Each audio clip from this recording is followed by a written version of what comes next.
Also, Luke, make sure to turn me up.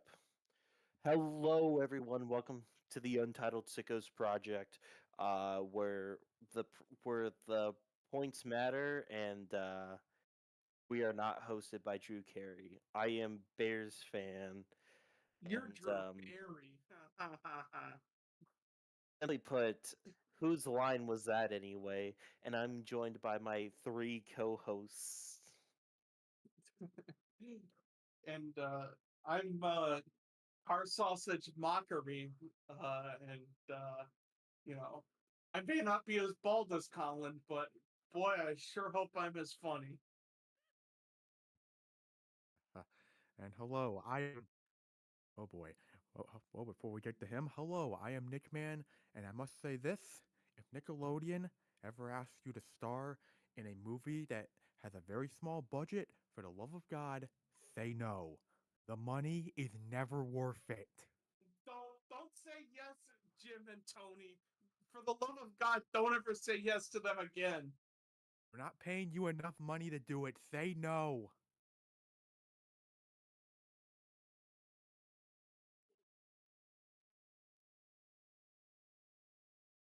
How much does a dollar cost? How much y'all? How much does a dollar cost, fellas? Tony Gonzalez. Oh That, yeah, we didn't. that's head We didn't even coach. tell Luke That's about head the. We coach didn't even tell Tony. Luke. We didn't even tell Luke about the fact that Tony Gonzalez was coaching the Falcons. Yeah, he was head coach and GM. He was the head coach and the GM. Yes, yes, yes. And he coached about as well as Arthur Smith.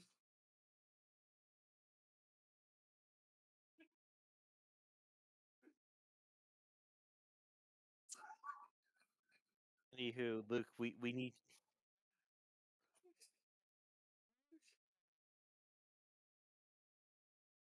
Yeah. that movie was an hour and a half long, and we got 4 hours of content out of it. Which Yeah. the We long form started. video will We be started at uploaded. like around 7:30 to 8 o'clock Pacific time, and we ended at midnight Pacific time.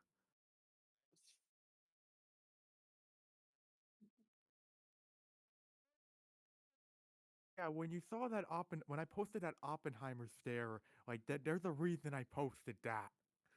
Yeah.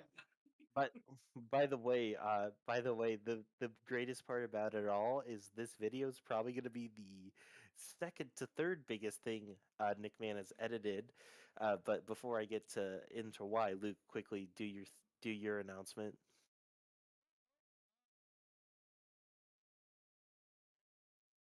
No, no, no, no, no. I was saying like you're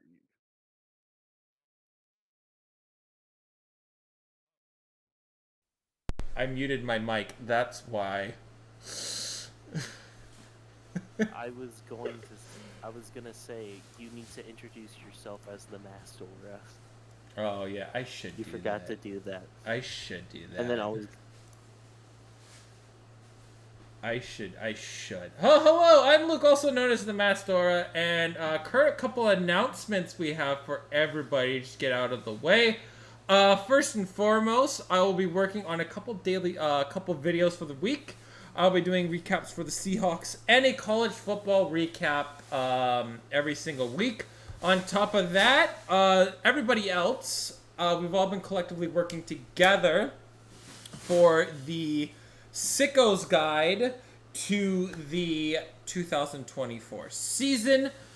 Be on the lookout for that. That is going to be coming soon. Not to mention Spencer, Nickman, and Taegan will all be working hard for doing this week with sports ball. And I'm getting a call from work at the worst time possible.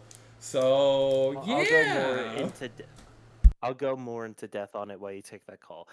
Anywho, essentially, we want to at least try this year to go over every single NFL game from each week. How it will go is hopefully we'll have everything written in script, and then we'll tell Nick Man to get into the minds, and we'll hopefully have a weekly recap of every NFL game of that week done And quite within a frankly, reasonable time span. And quite frankly, if he says no, I will bust out the bullwhip. But yeah, for the most part, we are wanting to try to do this to necessarily get our chops in. So we'll have weekly NFL week recaps. If you're wondering if it's going to be more like satirical or like more serious, we're gonna try to find. We're gonna try to be more. We're gonna find a middle ground where it's funny, but not just the quips and jokes.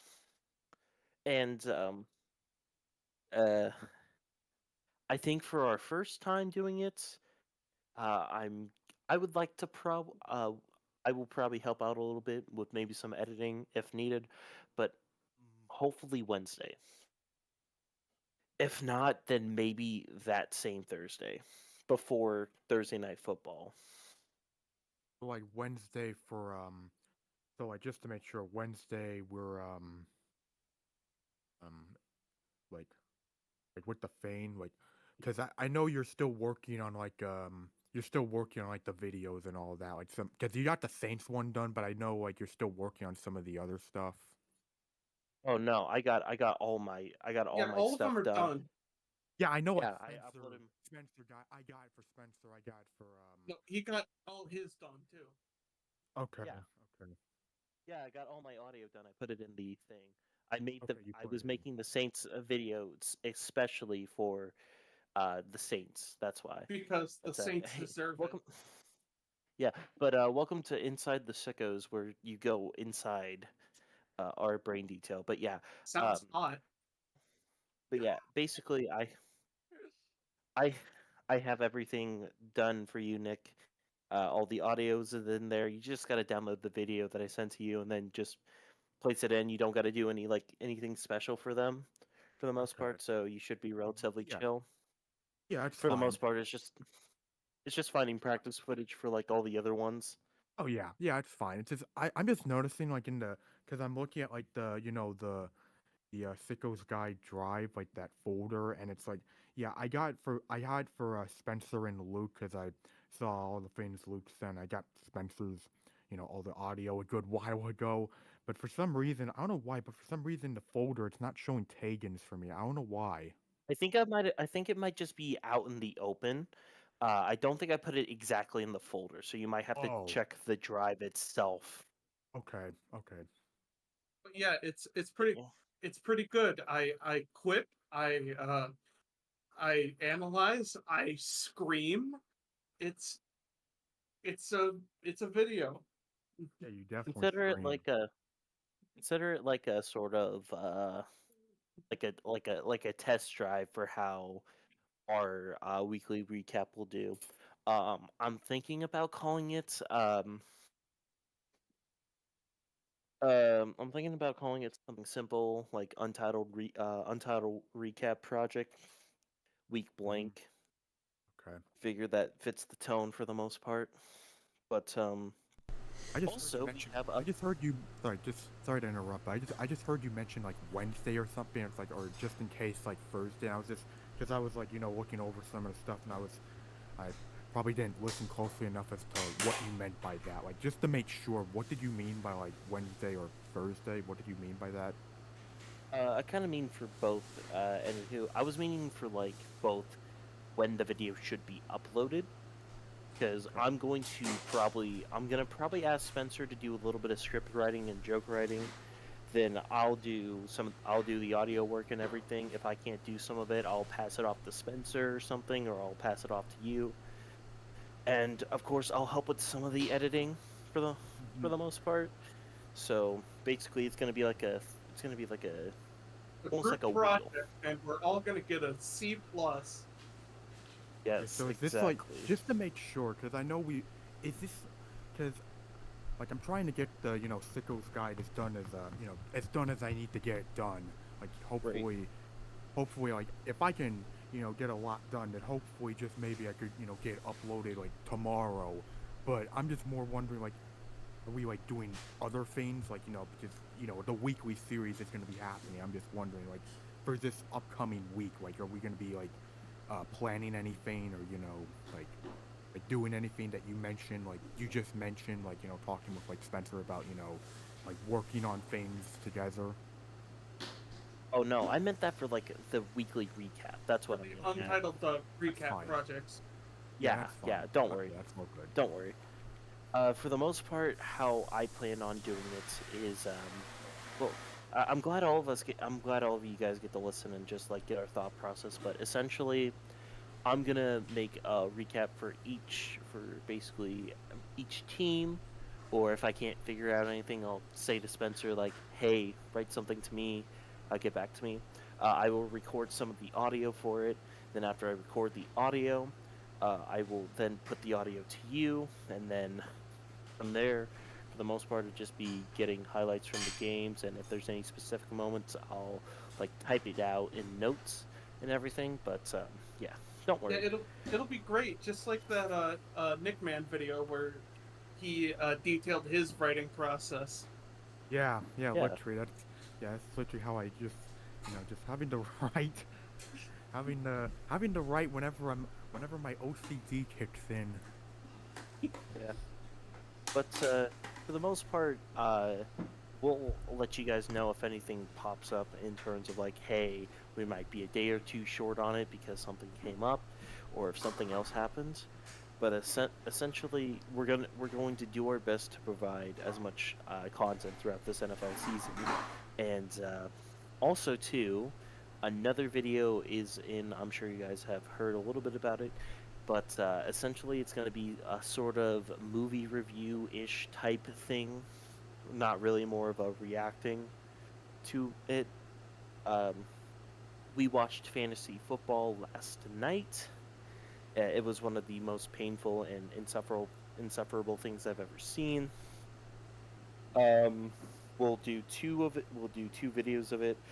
Well, not two videos. We'll do one video where it's just the audio, long cut, no fancy edits or anything. And I have a pretty good screen cap of the movie that we could put behind it, and the other one will be a little bit more edited, more going over some funny points and everything. But I don't know when you'd be able to expect that, but we figured it'd be a good ultimatum considering, Sicko's Hot 100 has been kind of dormant, mostly just because we're waiting for stuff to get through. But Yeah. You're waiting for me and Matt to be so fucking busy. That's what you're waiting for me to be. We're trying to yeah, provide a little, like mystique to it. You idiot. There's no Yeah. ain't no mystique to it, man. Ain't But no yeah, mystique to it. Yeah, well, not when you But yeah. spoil it, you big dumb fucking idiot. yeah, TLDR, we're working on stuff. We're wanting this NFL season to be the biggest thing ever. Also, too, as a little bit of a fun little thing, we're also going to eventually have the Untitled Yankees project for when the Yankees inevitably get eliminated from the playoffs, which they lost 14-7 today. So I figure that they're probably going to end up losing in the wild card round. They bad.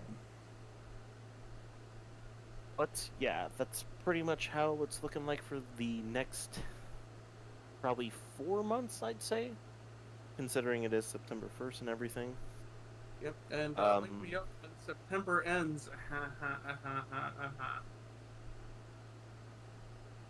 Also, too, if you guys have any ideas or anything that you want to do, i.e., video wise, of course, say something in the stream, or if you're not listening while it's being live streamed, put something in the comments, all of that YouTube mumble jumble jargon. But other than that, we have, I guess we kind of took this as the welcome mat, but while I'm on the topic, so I told everyone this week to do their season predictions. Essentially pick every single NFL game and how it's going to go throughout the NFL season. Now, a lot of you may be asking, hey, Taegan, why are you doing this? You smoked Well, crack. guys, just because all of us here haven't had vasectomies, I wanted us to, get into like the groove of like the March Madness. this, because we all kind of feel left out. Because after all, the best time to get a vasectomy is when March Madness is going. Hey, speak for So- yourself. My balls are like clean and smooth, man. But anywho, we have the as I'm dubbing it, the no vasectomy acquired NFL Madness bracket. There, we have 5 contestants. You have me, Bears fan. You have the MaskedAura. We have Nickman and Carsausage, but our last one is a returning sicko member, Nerdbot. So, since this all kind of leading to our predictions here, I just wanted to real quick give everyone Nerdbot's predictions, because I believe I've given you guys but I haven't given you Nerdbot's. In case you're all wondering, Fuck that nerd. Yeah. in case you're all wondering, the worst teams in the according to not, and you can add He's glitched. Taking you're glitching again. Yeah, you're Nerdbot glitching. corrupted the audio. Yeah. Why the fuck did you bring Nerdbot back, you Gonna- idiot? things he's going off. This is your fault, you fuck. To another app because then Discord gets all glitchy and freaks out. Thank you, Google. Thank you for making such a wonderful laptop. Anywho, Yeah. for Nerdbot's final 5, Fuck my dick. Taegan? D? Man. I'm back. I'm back. Don't worry. I was just taking a screenshot so that way I don't have to actually.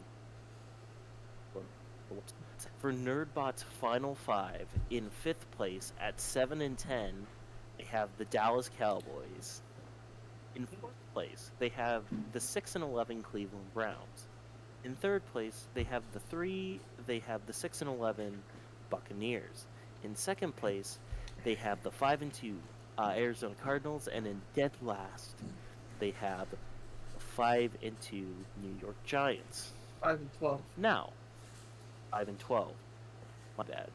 Now, that's all fun and dandy. We all love bad teams.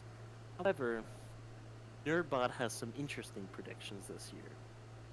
So, starting to get into it,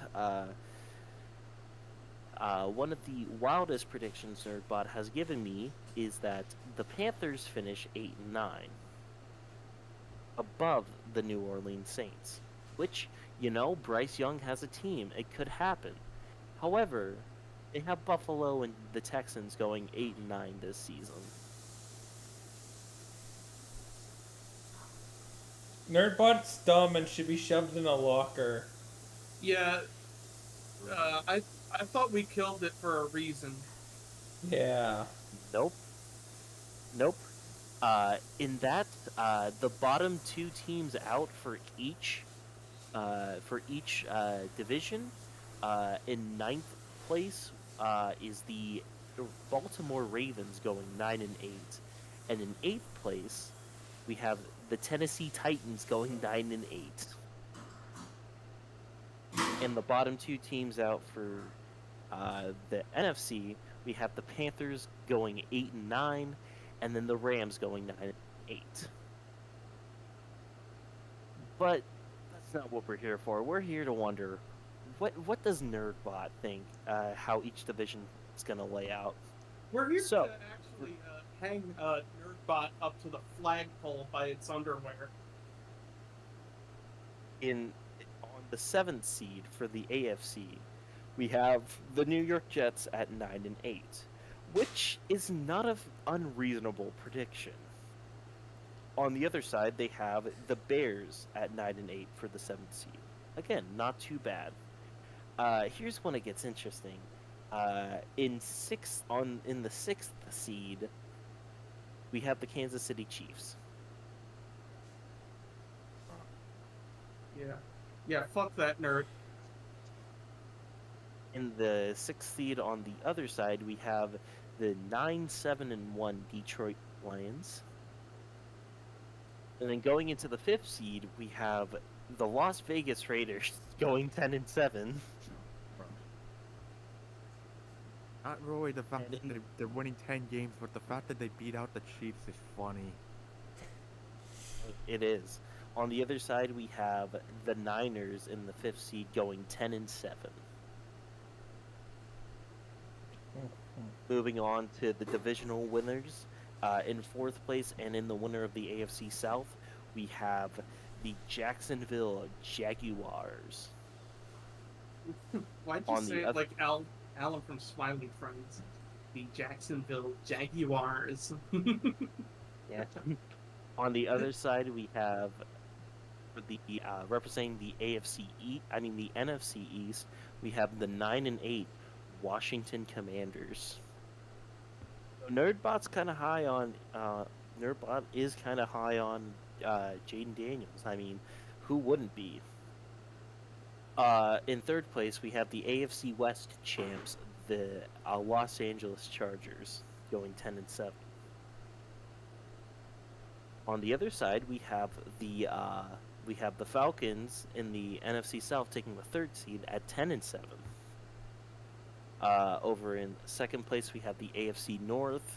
The Cincinnati Bengals go 11-6. And in 2nd place on the NFC West side representing, we have the Seattle Seahawks going 11-6. What the fuck? I don't even think we could go 7-6, man. 11-6. And finally, scrounging out each one, in 1st place, we have the Miami Dolphins going 12-5, and then we have the Green Bay Packers going 11-5-1. So, afterwards, that's whatever. That's whatever. Okay, he has some reasonable takes. He has some reasonable takes and some bad takes. However, we get to the playoffs and things get interesting.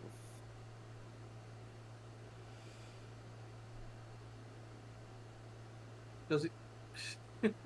Nerdbot biting the curb 4K. Mm-hmm. Very true. Freaking nerdbot. It's gonna corrupt all of us. It's gonna corrupt all of us within. Mm-hmm. Freaking nerdbot. Taegan is dead. I guess. How unfortunate. I guess Nerdbot died. Oh no. They took him with them. It's over. Oh, Show's no. over, guys. Oh darn. The Nerdbot's gone. They're Darn. not dead. Oh, Alive. Taegan, you're. Oh, good. Oh, good. You're. Nerdbot is here. Wow. Wow. The screenshot. Wow. Well, go on. Let's get. Let's get this over with. Anywho, Come on. back to where we're. Mm-hmm. So for the round have for East. So we have Jacksonville at home against the Raiders. He has the Raiders winning that. The game between the Chiefs and Chargers, where the Chargers are at home, he has the Chiefs winning. And then in a game between the Bengals and Jets, where the Bengals are at home, they have the Bengals winning. On the opposite side, between the Commanders and Niners, where the Commanders are at home, the Niners win. First take he's gotten right, probably. In the game between the Falcons and Lions, where the Falcons are at home, Falcons take the victory. And lastly, between the Seahawks and Bears, where the Seahawks are at home, they have the Seahawks winning. Afterwards, we have the Chargers versus the Bengals, where the Bengals are at home in the divisional round, and the Bengals take the victory. Wait a On the second. opposite hand, Didn't the Chiefs beat the Chargers? no, the Chargers beat the Chiefs. You said that the Chiefs No. beat the Chargers. I meant to say Chargers. That's my bad.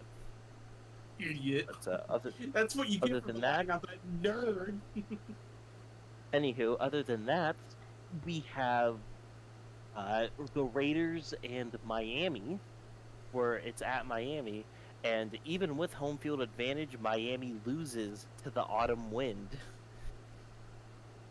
After that, we have Falcons against Seahawks, where the Seahawks are at home. The Falcons get the victory. And between Niners and Packers, the Packers get the victory. Now it's time for the conference round. And between Raiders and Bengals, the Raiders take the victory. And between Packers and Falcons, the Packers take the victory. Now Super Bowl Sunday appears, and we have Raiders versus Packers. Being the biggest Packers hater imaginable, the Raiders take the win, according to NerdBot. Finally, something So we're good getting- that NerdBot did, you know. So a Packers-Raiders Super Bowl is what NerdBot predicts. Boo. And You know what? also, You know what? The Raiders win, so kind of based. And lastly, before I kind of let everything go, there's a reason why I asked all of you, and your goal is to beat NerdBot. You guys want to shove him in lockers and call him mean names? Well, now's your time to do it. NerdBot has picked every single NFL game this season, and you will go head-to-head. We will all go head-to-head with him. And the winner, if it's NerdBot's, he requests that we must stream for an hour, completely glazing NerdBot. We cannot say a single bad thing about him at all. However, if NerdBot ends up losing to one of you, you all have exclusive rights to shove him in the lockers for the next. Did he say 2 weeks? No, he said 2 Eternity. months. Gotcha. No, 2 months was his take it or leave it. So you get to shove him in the locker free of punishment for 2 months. And if I feel personally film a video of me shoving NerdBot into a locker.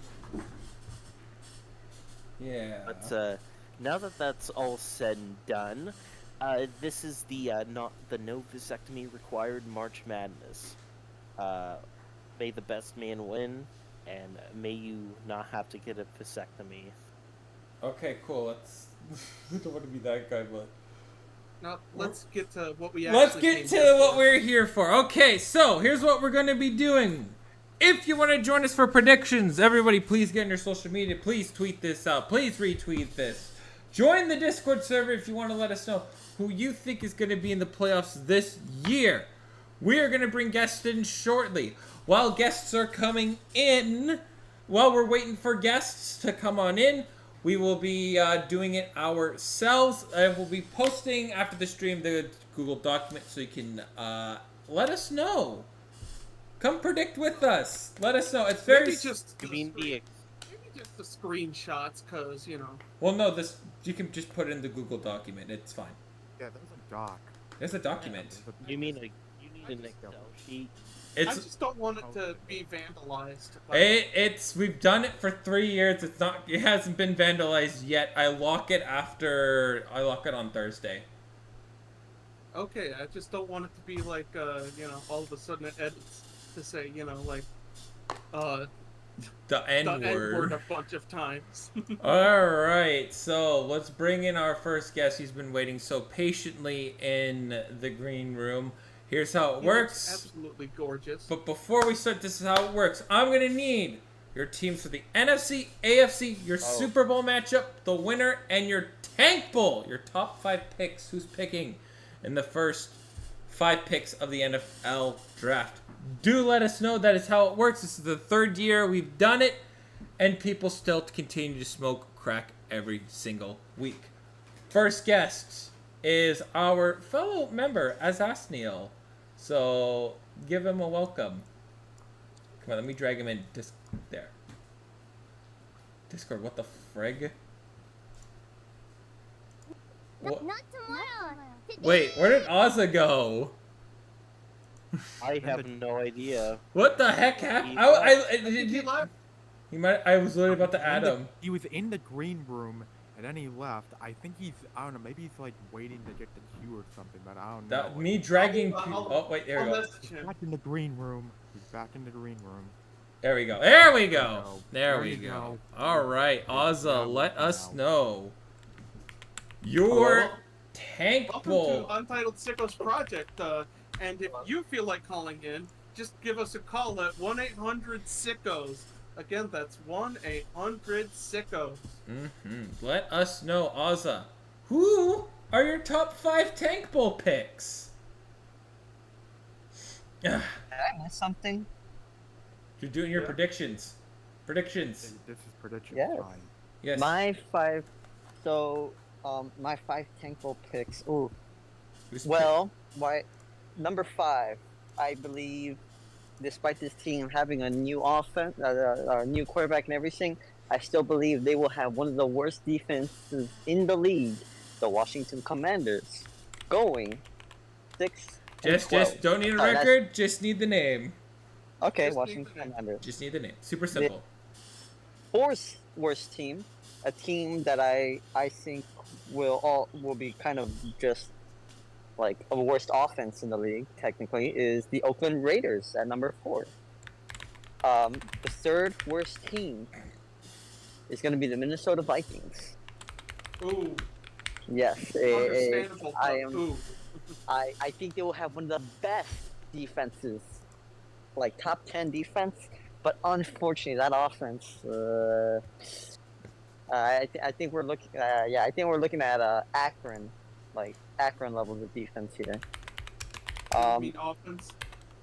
Offense. Sorry. Yeah. Yeah. The 2nd worst team, right, and it may come to a shocker to a lot of people. Hear me out. I think the Jaguars might be the 2nd worst team. What the fuck? I understand Just- where you're coming from. I understand, For the but simple reason- Here's whoa! the thing. I do not think this offensive line is going to hold very long. The moment Trevor Lawrence gets injured, this team is fucked.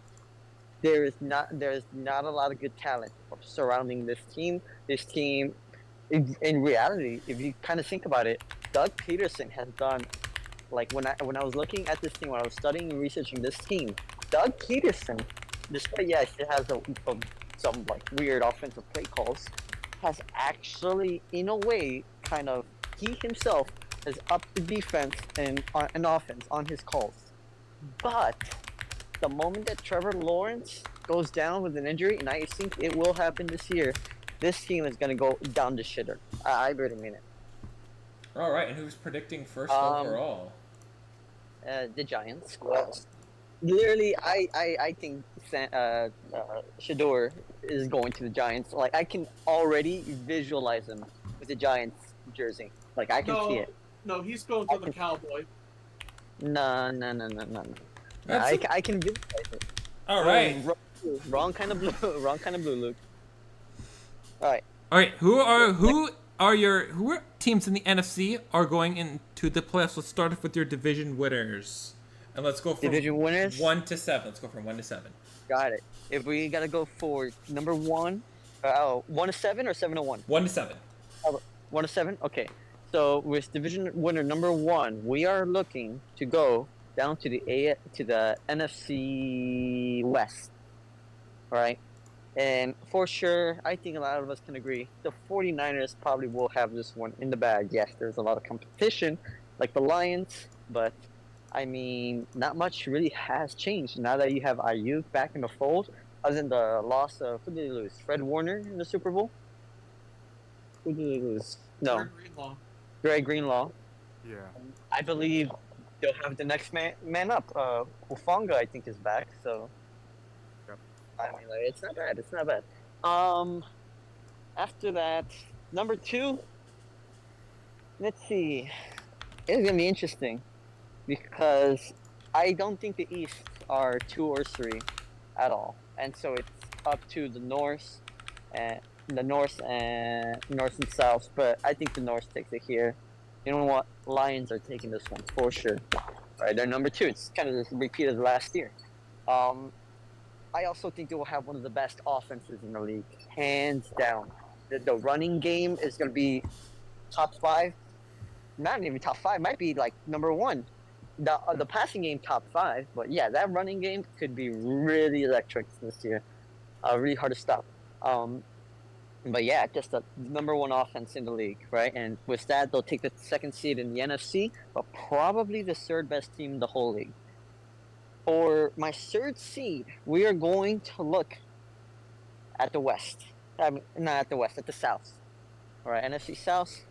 You know, a lot of people are like, yeah, the Falcons are back, you know, with Kirk Cousins and shit. Like, I see a lot of the talent right here, but I am very unsure if the new coach coming in and then Kirk Cousins coming in, if they can come together and kind of like really get chemistry between each other. We saw with O'Connell and with Kirk, like, hey, they like the moment O'Connell came in, like and Kirk, they connected, right, and they became a really good duo and everything.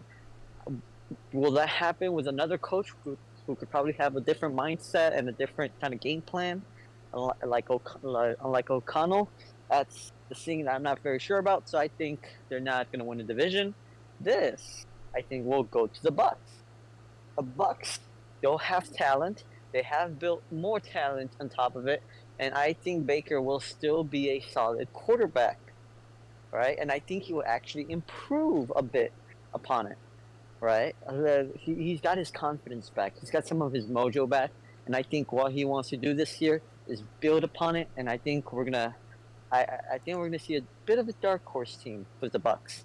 And then the 4th seed is the Cowboys. All right, well, Cards. Yeah. All right, I'm gonna ask you to speed up just a little bit. Yeah. All right, 5th seed, wild card. Eagles. It's gonna be like if the Cowboys are gonna win 10 games, the Eagles are going to win 9. Right? It's that simple. 7 is kind of. It's the 6th seed. Ooh, I think the Rams are gonna be 6th seed, and then the Bears will take the 7th for sure. For sure, Bears going 7th. Gonna also knock out the Lions in the playoffs. Who is your 6th All right. seed? All right, let's. Who is 6? Huh? Who is 6? Said Rams. Okay. Sorry. Yeah, I said Rams. All right, AFC. Okay, let's get AFC. AFC, number 1. Miami. All right. Number 2. And number 2, we are going with the Texans. Number 3. Number 3. Number 3, oh, absolutely, for sure. We're going with the Ravens. So, like, come on. Number 4. We're going with the Broncos. I'm kidding. We're going with the Chiefs. Hey, who's here? Number 5. Well, Who's in your Hello. 5th seed? Oh, Noah, we'll Yeah, put you. I'm gonna put you in the green room. It's Noah. You'll wait Noah. once it's your. Okay, no. Once it's. Yeah. okay. Yeah. Okay. Cool. Right. Everybody was Hanzo, there what are your before. wild cards? My wild cards are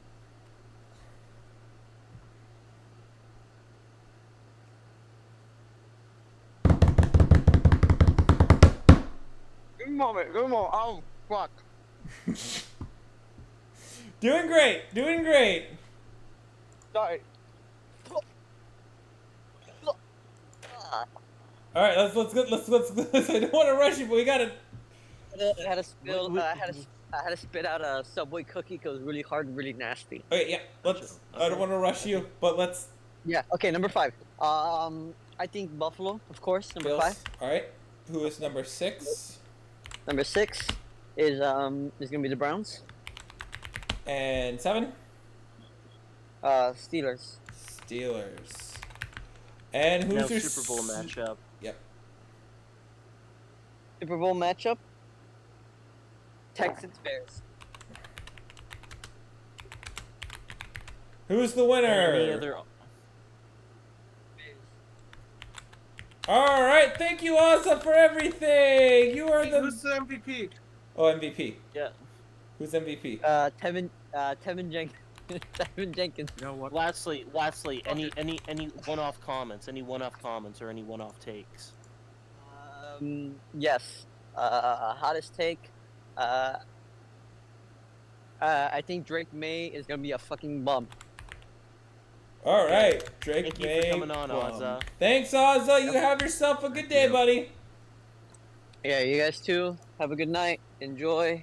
Good night. Don't drink and Same. drive, kids. See ya. See ya. Gotcha. Do that. Okay. Yeah. Next up, we have another fellow member. You all love him. He's the Catholic with the tweets. It's Juggerbear. He's the Catholic with the Matholic, folks. I don't even know what that means. Hello, Juggerbear. How are you doing today? Yes, welcome. I am good. I had 2 White Claws, did my third of 3 fantasy drafts, and let me tell you, my roster is obese with talent. We got Lamar Jackson, who's probably going to go cold this year because screw my fantasy team, but don't worry, we have Caleb Williams in the wings for when he inevitably gets his ACL torn when, like, some AFC North... do they play the AFC North this year? Who? The Bears. The Ravens, yes. No, it's The not about Ravens the do. Bears. Oh no, they don't. I'm looking. Okay, then Yeah, Yeah, Caleb they don't. Williams will live another year. His ACL will be fine. But anyway, what's good? The White Claws have partaken you. The White Claws are speaking to you. We are asking. We are it. The White Claw asks 3 questions. The first question: who are the bottom 5 teams? Go from 5. The Go from 5 bottom being 5 teams. Oh boy, here we go. At the bottom of the list, we all know him, and we all feel a little bad for him. It is going to be the Panthers. They suck. They will continue to suck. They got the first overall this time. Yay. Hey, that's good until they trade it away, There you probably. go. There you go. Our next Progress, bottom. improvement. You kept your pick. Yes, the tank drives gloriously on. Our next bottom team. It is going to be, if I could think here, not NFC South. The whole division is mid. Who's running Sam Darnold as their starting quarterback again? I was just Vikings. The I'm Vikings, putting yes. it there. The Vikings. They will be a bottom 5 team. Our next I assume Tank Bowl contender. The Commies. No. The Commies and Giants, they're both going to be mid, just not good. Yeah. Commander. so they go back to back bad. They go back to back bad. Yeah, they're either like 3 or 4. Both are going to be kind of stinky in my opinion. And then my final one is going to be the Broncos. I don't know. Fuck Sean Payton, honestly. Either the Broncos or the Titans. Alrighty. The White Claw is pondering another question for you, using its mind virus into your The brain. Blackberry White Claws are sending me signals of ancient ancestral memories. They're shooting the Volk mind virus directly into your brain. Yes, I can feel the hormone replacement therapy overtaking me. I am speaking in tongues. Your pronouns. My pronouns are changing. It is asking you, what is your playoff seeding? Let's start with the AFC first, from your AFC. starting from your best team to your worst team. My best team. So like by division. So I am going to the White say Claw is clarifying. the vision is getting clearer now as I rub my temples and let the alcohol flow through me. I'm going to say the top AFC team is going to be the Ravens. They're gonna repeat this year. The second team will be either Kansas City or Houston. Both seem pretty Which good. one are you? Which one do you have more high hopes for? I'm going to say Kansas City because Patty Mahomes shoot real good that the Texans will win the AFC South. And then our glorious AFC East winner, it'll be the Bills repeating again because I don't see anyone else wins that division. And now my The glorious wh- wild card teams. My yes. beautiful, beautiful wild card teams. I am going to say, as we ponder, is going to be the Bungles. It is going to be the Colts. And it is going to be, the Jets. We are bullish on the Jets, and not because one of my teams is reliant on their success. But it wouldn't surprise me if the The, Steelers get in and go to the Super Bowl. They're gonna go 9-8. Glorious the 9 and the 8. the White Claw is not satisfied. Give it the Mm, NFC rankings or perish. my Perish. NFC, Or yes, the Paris. strawberry. uh, Wait, the colors are wrong. Don't care. The strawberry White Claws are telling me the winner of the NFC will be. Hmm. Hmm. Hmm.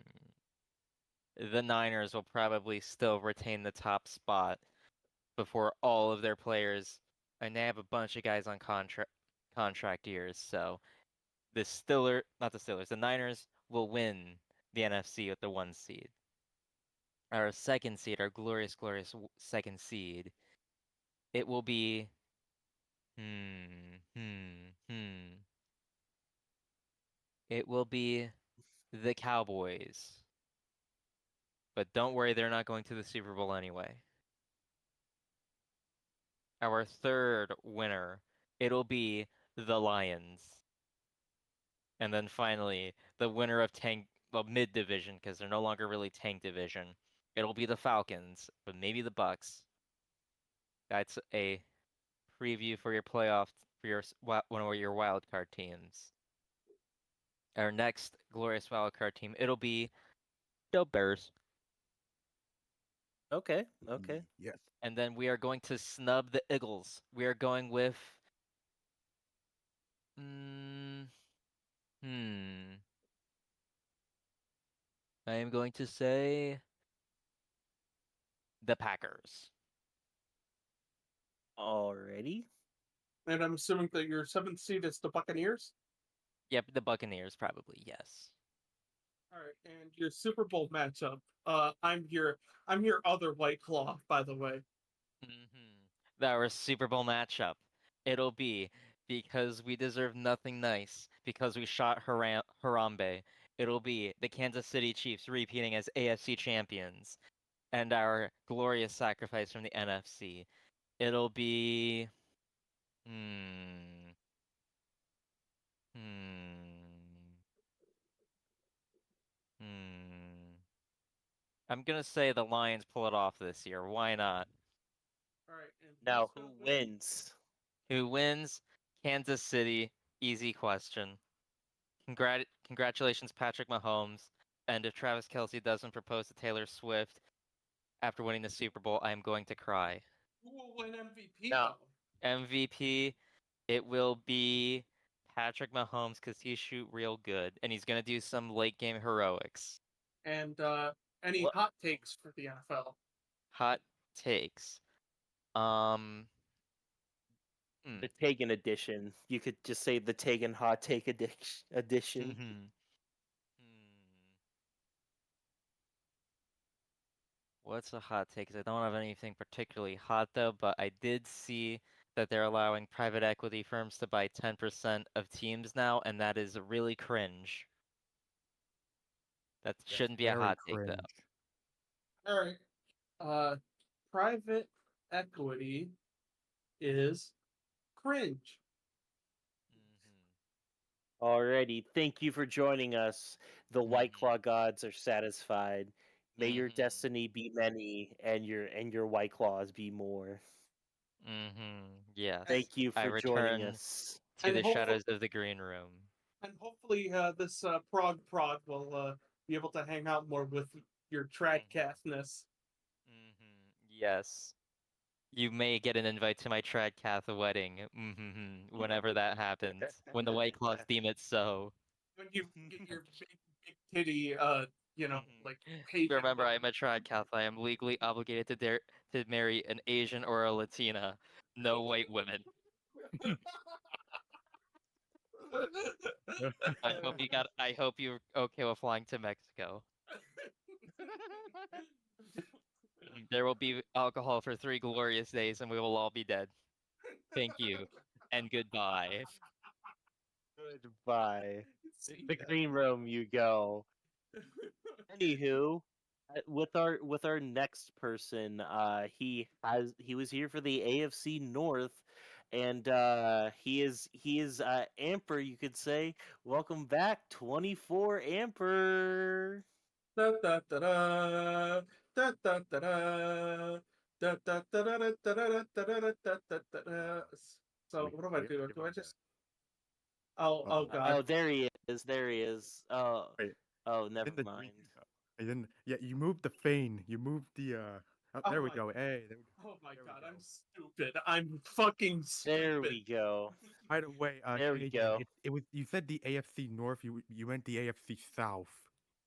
Bruh. Yes. Yes. Hello, Amper. Hello. How you guys doing? I'm doing okay. Yourself? We're doing great. Thank you for taking some time out of your day. Currently, we've had a Chicagoan and a man who is studying the book of White Claw. So, what bit shall we run with you today? Uh, I don't really know. I don't really have any bits aside from the fact that I just kind of get things wrong from time to time. Okay. I guess that's your bit. 24 volt. You know. No, We what? Fair just enough. It goes well with the predictions that we're doing. All right, we're gonna call you. Uh, all right, give us your predictions, AAA battery. First, right. we're gonna need your Uh, top 5 worst teams. So, starting from the fifth worst team to the first worst team. All right.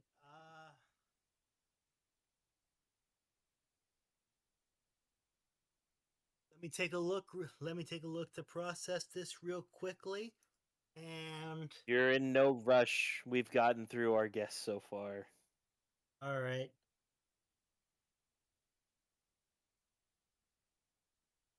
Number 5, I think it's gonna be. I think. Oh, number 5 is probably going to be Minnesota. I don't know what happened to them in the offseason, but they have been beaten up and down and all around. Most of their players are hurt or sick or something else. It I just stinks don't and think I hate it. I don't think Minnesota has much of a prayer besides a God run, and I just don't think it's going to happen.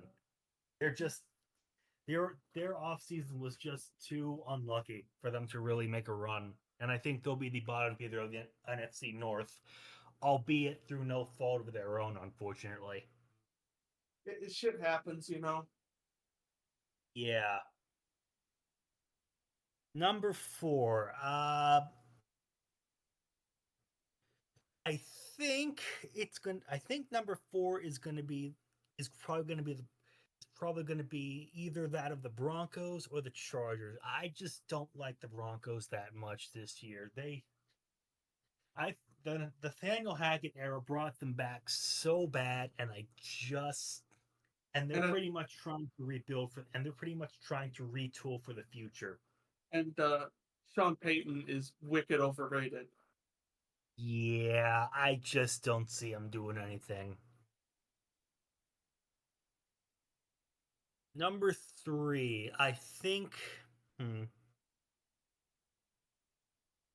Number 3, I gotta give to, I believe, Washington. This is another team that I think is still well in the midst of trying to completely rebuild itself. They've been god awful for the past several years. They've been on a search for a quarterback, and they have a rookie immediately out of the gate that isn't Caleb Williams for that matter. And there's no real. I also want to know about how their offensive line is going to do, because I remember that was pretty terrible last year, and I don't think they really addressed that all that much, despite a new Yeah. quarterback. Mhm. And in the same division, I think the Giants are going to be terrible. Probably one of the worst teams the Giants have ever fielded. I can't stress enough how bad that Daniel Jones contract was. And it was all because he didn't commit many turnovers. His one good season, he didn't even do all that much. He just fumbled less. Yeah, yeah, and then he had a great game against Ed Donatel's defense, and that was all it took for him to get that contract. The Ed Donatel Vikings defense. Yeah, I'm so glad we managed to fuck over a team like that.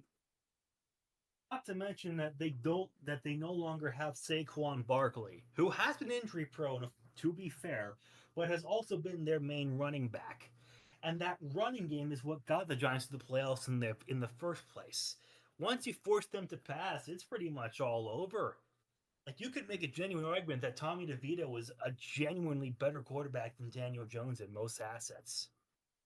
Hmm. Well, yeah, I mean he's the Italian stallion, brother.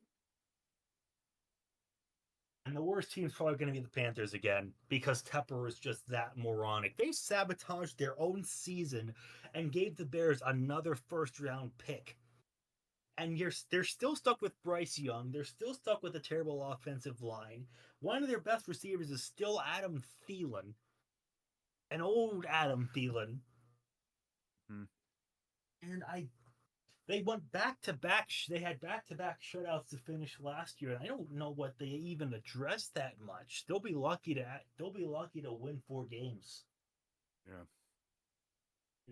Essentially, this is another tank year, except they'll actually have the draft pick this time around. Mm-hmm. So tell me, Who's your number 120-volt two outlet. again? Giants, he said. Giants, gotcha. So yeah, tell me, 120-volt outlet. Uh, who are your picks for your 1 through 7 seed in the NFC? The 7th seed It's the in AFC NFC. first. AFC The first. The 7th AFC first. Okay, the AFC. The 7th seed in the AFC. It really depends. I think it's going to be a battle between the Colts, the Bengals, and maybe the Jets. The Jets, if Aaron Rodgers is healthy, for that matter. Cincinnati is in an extremely tough AFC North, and Indianapolis, I feel like, could be a pretty sneaky team themselves, especially now that they have Holy Anthony shit, Richardson. that's a fucking spider! Holy fuck! Oh Dude, a fucking no! spider just came out from under my door. What the fuck? What the fuck? What the fuck? What the fuck? What the fuck? I'm not even joking. I'm not even joking. He just went behind my goddamn clothes. Dude, I'm fucking terrified right now. Nick, this is a clip. This is a clip. Untitled Spider Project. Oh no! Dog, I don't know Alright. what to fucking do. I'm frozen in fear right now. All right, I'll take over from here. So, Amber, what's your 7th seed? All right. Between those Oh three, I god. think He, the 7th seed will be the Jets. It all comes down to dude, the if fucking Aaron spider went. Rodgers. The spider went somewhere.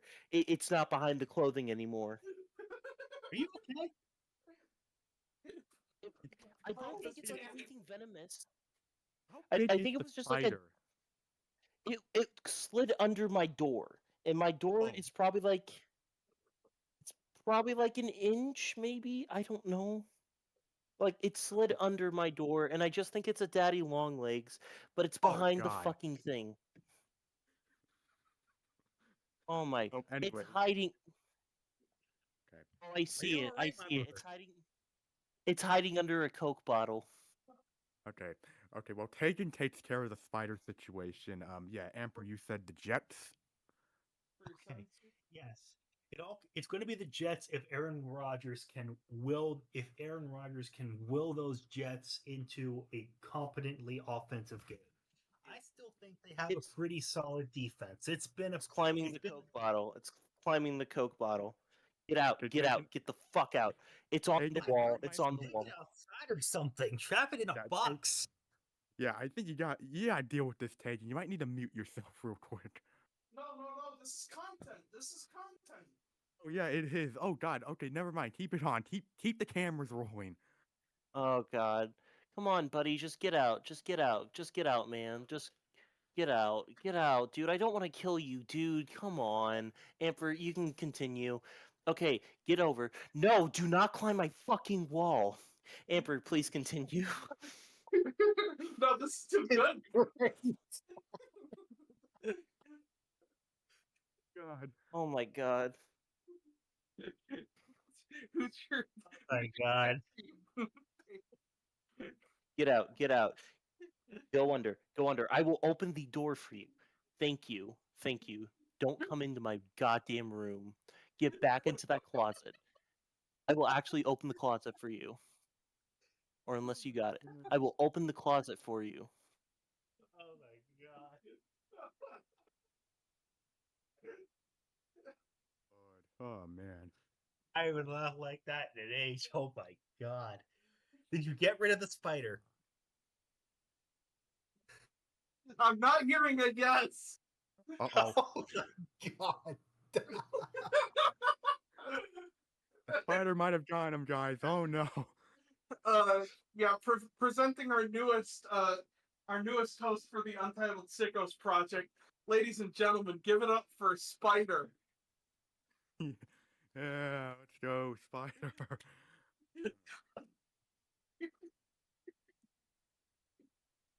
I haven't laughed like that in ages. All right, all right. So, if there's no more spiders withstanding, okay, good. I have the Jets being the seventh seed, depending on how Aaron Rodgers is able to will that offense into any sort of competency. I still like their defense. I still like their head coach.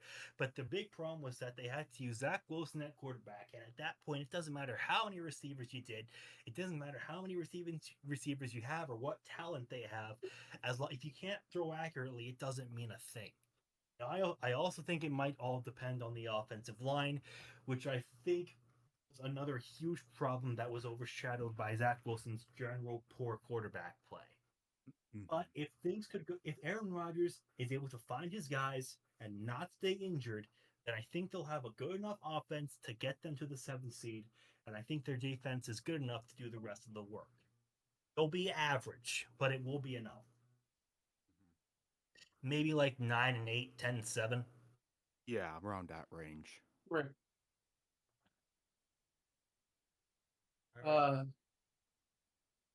So the sixth seed. Sixth seed. This is honestly a very tough call between either the Jacksonville Jaguars or the Indianapolis Colts.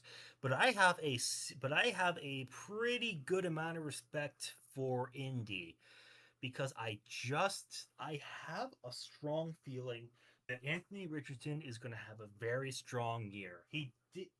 I know people don't. I know he's unproven, but he did have a good sample size in the first 2 weeks of the season before getting hurt last year. And even with that, Gardner Minshew nearly got the Colts to the playoffs anyway. Dane Steichen is a very, very strong coach, and I think he's one of the best in the game right now. If he was able to nearly lead them to a playoff spot with Gardner Minshew, then I think he can do that with a young, developing quarterback in Anthony What the Richardson. fuck happened? What the Agreed. fuck happened? Agreed. Yep, The Colts, okay. all right, sixth seed, and we've pretty much been focused on the fact that you got replaced with Spider for a second. Mr. Daddy Longlegs. Yeah, and Got the him. record, I got him outside safe and sound. He isn't dead. I did my part. I didn't kill the spider. for the That's my record, good karma for the week. For the record, Spider is an elite co-host because he doesn't try to drag Nerdbot into things. Shut up. All right. Yep. Anyways, Number number five. 5. Number 5, I want to give to Cincy. Honestly, they probably would have made the playoffs last year, but of course, Joe Burrow got hurt. And unfortunately, there's nothing you can really do about that. I still think they have the pieces to make a playoff run, even if not even a deep playoff run. And the only reason I don't think they're winning the division is because the Ravens have that kind of defense, and Lamar Jackson in the regular season is one of the best in the game. I can see them being a 12-5 team. Mm-hmm. Oh, but they also are pretty notable for their slow starts, so they're going to have to avoid those, especially in the first 3 weeks. Yeah, definitely. All right. And then the division winners. Division champions. The division champion of the AFC East, I still think is going to be Buffalo. I just don't like anyone else in the AFC East besides maybe the Jets. Miami has Tua Tagovailoa, but he has been unfortunately rather underwhelming. He has his great moments, of course, but it seems that as the season goes on for Miami in the past couple of years, they've just gotten worse and worse after some very strong starts. And it's very unfortunate because I do think they have the talent to make a deep playoff run, but they just can't put it all together. Mm-hmm. So I think Buffalo wins the AFC East by default, though I'm not sure exactly how good they'll truly be. All right, Josh Allen is. Huh? What seed do you put them as? He Of said all the 4. seeds, I think they're going to be the weakest of all the teams. They'll be the 4 seed. Mm-hmm. Number 3. The 3 seed is a toss up between Houston and Kansas City. Honestly, I think Kansas City would be the 1 seed in most aspects, but they're kind of full of all the drama in the world. I don't know what's going on with them. Regardless, I think Houston is probably going to be the 3 seed. So you'll probably guess they can probably guess what my other 2 seeds are from there. Houston. DJ Stroud had an exceptional rookie season for the ages, but I think but this is going to be another one of those prove-it years for them. They'll probably win the South with a 13-4 record. I really like their receiving core in particular of Tank Dell, Nico Collins, and Tank Dell, Nico Collins, and the new acquisition, Stephon Diggs. But for as good as I think that receiving core is, I don't think they have the best quarterback in the league to really do it. Don't get me wrong, I love Stroud, but he's not Lamar Jackson or Patrick Mahomes just yet. I also do wonder about their run game. Of course, I think not a second.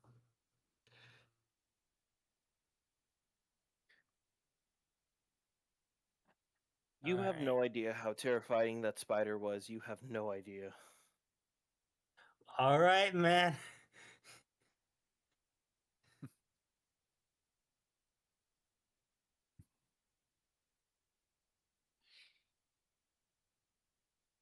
All I right, was just trying to so fill the air. The I do NFC. have to wonder about Houston's run game real quick because I'm not sure if it's going to be the best in the world. Damian Pierce had a breakout rookie season, but kind of slumped in year 2. Joe Mixon is here, which is pretty good, but he's kind of old, and I'm not sure how much he'll be able to carry the run game for a full season, or as good as he can be. All right. Anyway, NFC. But I haven't gotten the 2 seeds in 1 season of the AFC yet. I can go ahead and guess what the 2 seed is. Is it 2 seeds the Chiefs and 1 seed the Ravens. Yep. Which is suspiciously like our previous guest. Yeah. Chiefs because they have Patrick Mahomes and I think the Ravens are the most well-rounded team in all of football. Nothing more to say. Now the All right. NFC. The NFC. I think the NFC has a lot more parity than the AFC, to be perfectly honest. So let's go. The 7th seed. I honestly think it's gonna be. I think the Bears have a shot. Caleb Williams is a very good quarterback. He was a very good quarterback in college. They have a very stout defense.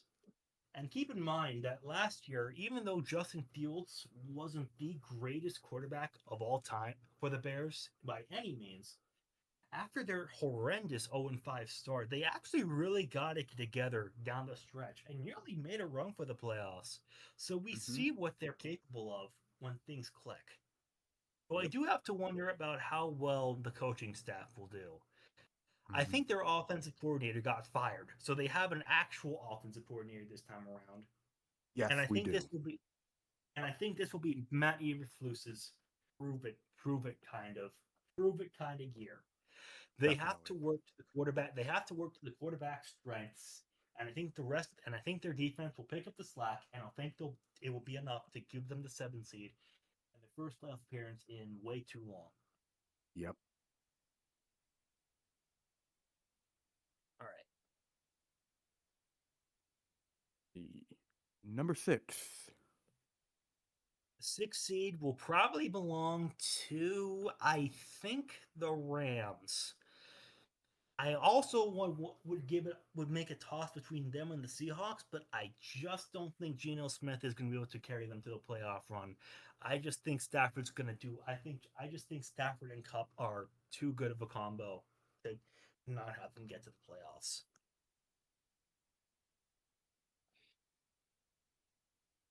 Number 5. Number 5. Number 5. I'm gonna give to the Packers, even if I'm not exactly the best fan. Wait, hang on a second. Oh yeah, there are the Cowboys too. Shoot. All right. Let me rephrase something. 7 is still the Bears, I think. I'm gonna turn number 6 to the. I'm gonna turn number 6 to. I'm gonna turn number 6 to the Cowboys. Okay. And then number 5 is the Packers.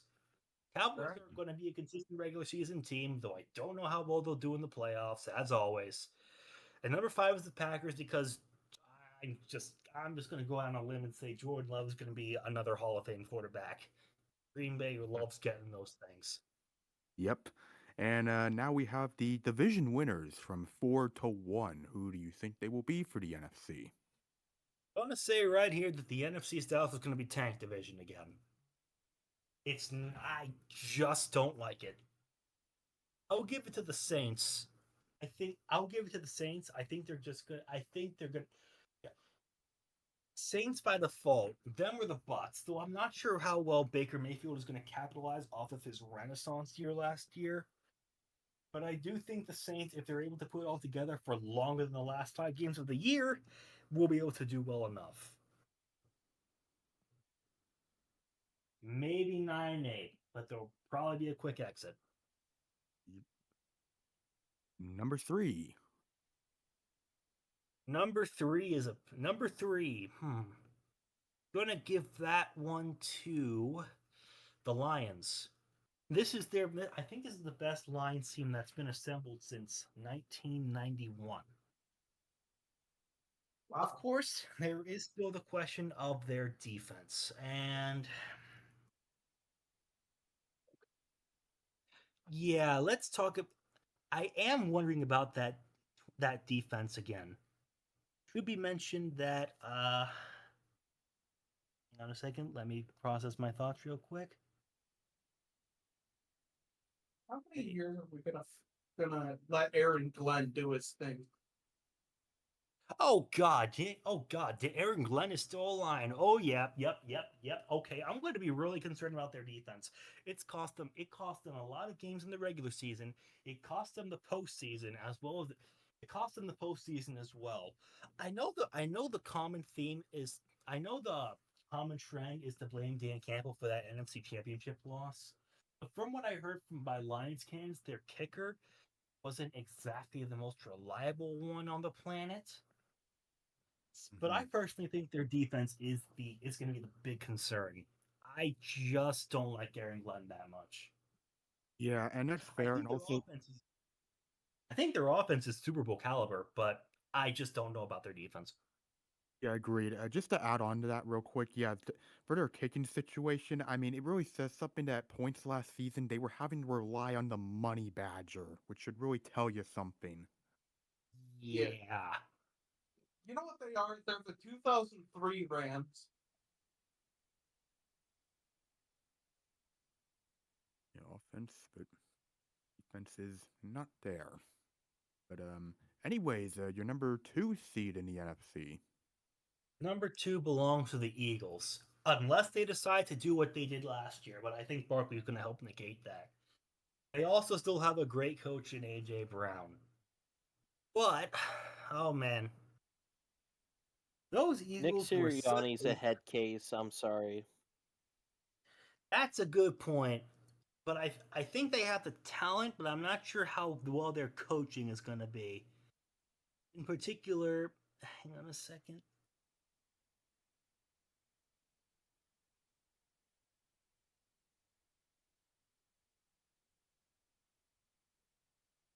Yeah, because Yeah, I don't think they're going to. I think the Eagles are going to have a better defense than Matt Patricia.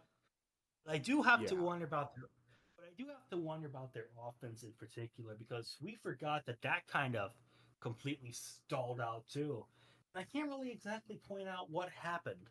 It wasn't like Jalen Hurts got hurt or anything. It would just Got happened. exposed. yeah, just collapsed. Yeah. For the Eagles to be the 2 seed, I feel like there's going to be one where everything has to go right because if they face because last season makes me concerned about their ability to fight under adversity. Because after the 49ers threw them out, they just couldn't get anything going. They weren't able to Yep. bounce back, and they constantly struggled against inferior. They either struggled against inferior opposition or just got blown out by them. Yeah. The Eagles are probably going to be the 2 seed because of their talent, but I'm just not sure if they're coaching. Yeah, that's fair. And I'm sure some of us can take a good bet what the number 1 seed's gonna be. Yep, That's Cardinals, right. baby. You stole my joke. I only have the yeah. Cardinals as the 2 seed in mind.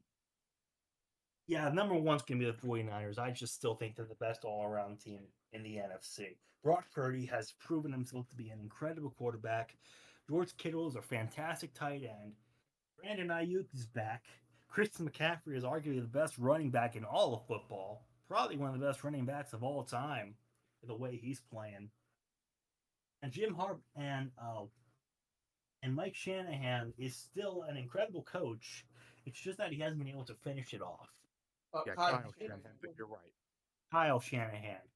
I always confuse those two. All right, let's move on to February, where we discuss who your Super Bowl matchup is going to be. All right. First, the AFC, because I think that's going to be a lot easier. It's going to be a battle between the Ravens, Texans, and Chiefs. Baltimore is the most well-rounded. Houston has the most promise, and the Chiefs are gods that discount all losses because Patrick Mahomes is a god. Between those three, I think the obvious choice would probably be the Chiefs because, well, Mahomes. But I think the team that's going to make it is either the Baltimore Ravens or, and I'm going to take a real gamble on this, the Buffalo Bills finally break through. Ooh, Ooh. the Bills.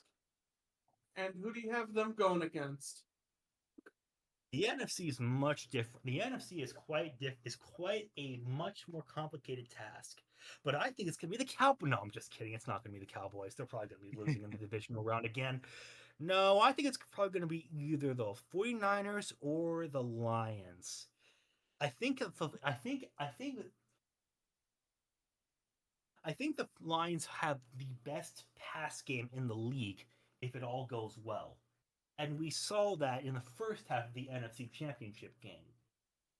Mm-hmm. 49ers have the best run game, but in the first have the 49ers have the best run game, and of course they have Brock Purdy.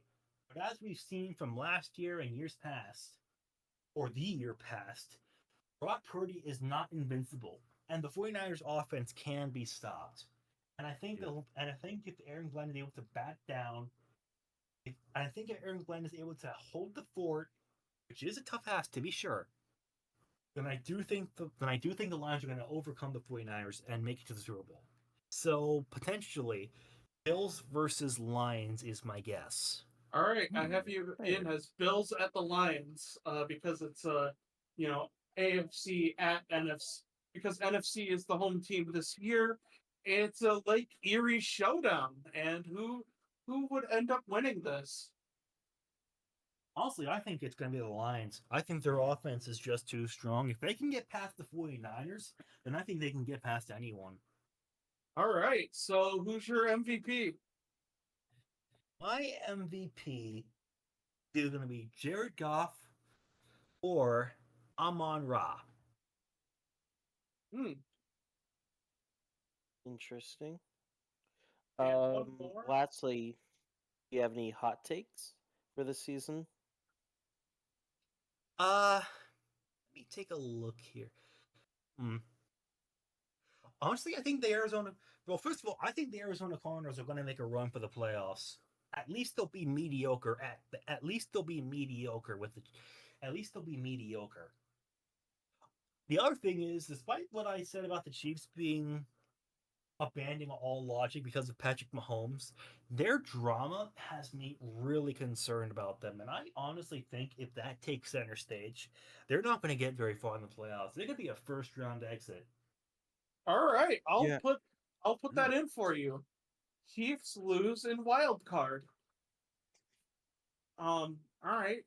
And on that note, thank you for joining us. I have to go and open up all my windows real quick, so the exit procedure is going to be handled by the rest of these fine fellows. All right. All right. Thank you. Thank you. Thank you, Electrical Charge 72, for joining us. We appreciate you, and we love having you on. Uh, Yeah, be back with you guys you again. may be in the green room if you want, but we are now bringing in another guest. This person's actually a friend of mine, and we met online a while, and he's actually a Packers fan. I know, Packers fans, yuck. I know, right? It's so gross. So, welcome, Caveman. As soon as I know how to invite someone in. Oh, there he is. Uh, there we go. Hey, hiya, man. How's it going? Good. Yourself? Oh, we're doing great. So you got any bits that you want us to do? I get that sounds really dumb, but we've been doing bits for all of our guests all night. So, if you got anything funny, speak now or forever hold your peace. I don't. The NFL season will surely prove hilarious enough. Oh, right. I forgot you. Since you used to live in Utah, we could just call this what is the Mormon Church called again? The Mormon Church. Oh, well, Mormon Church is in session, and we have Pastor K-Man joining us. And first things first, again, thank you for joining us. And we want to go through who do you think the bottom five teams are going to be this year? So five being the fifth worst, one being the worst. Okay. I think Saints can make it at 5. Honestly, they. Interesting. I don't know. NFC South is always a weird division. It's kind of wide open this year, but Derek Carr doesn't sell it for me, and they've got Chris Olave. That's kind of it. Rashid Shaheed, my guy. But I'm I'm not convinced with that offense, and they've been struggling on the cap for so long that I think it just finally falls over this year. Gotcha. What about fifth? Oh, I mean, what about fourth? God yeah, no worry, no worry. dang it. From here, it's pretty simple. I think the Patriots still have a get right year. Um, not not really too much going on there. I don't think they're all that exciting of a team, and playing in a division where they're almost guaranteed to lose 6 games certainly is not going to help. Hello. I mean, May I have Well, who's talking? this this is is Game. K-Man. Yes. He was with us when we did the draft last week. Oh, Yeah. okay. Well, thank you for joining us. No problem. Pleasure to be What here. is your third worst team? The Giants are paying 40 million for a guy who's not going to be able to throw Malik Neighbors the ball, and they lost their best player on offense. But you They're don't get it, finishing. man. You don't get it. Like Saquon Barkley can be Malik Neighbors, but Malik Neighbors can just be Saquon Barkley, but better. Or OBJ again. Remember OBJ? Sure he Giants. can, but I'm sure he can, but we're talking about Eli Manning versus Daniel Jones. Yeah, Eli's winning that every time. Yeah. Yeah, It's it's not just hard. that Daniel that's Jones. that's that's New York's mindset though. It's like, oh, we're just gonna get OBJ again. You want to know something? OBJ had like a guy that can throw the ball. But yeah, definitely some interesting. What about the second worst team? Okay, actually realizing this is probably a hot take, Titans.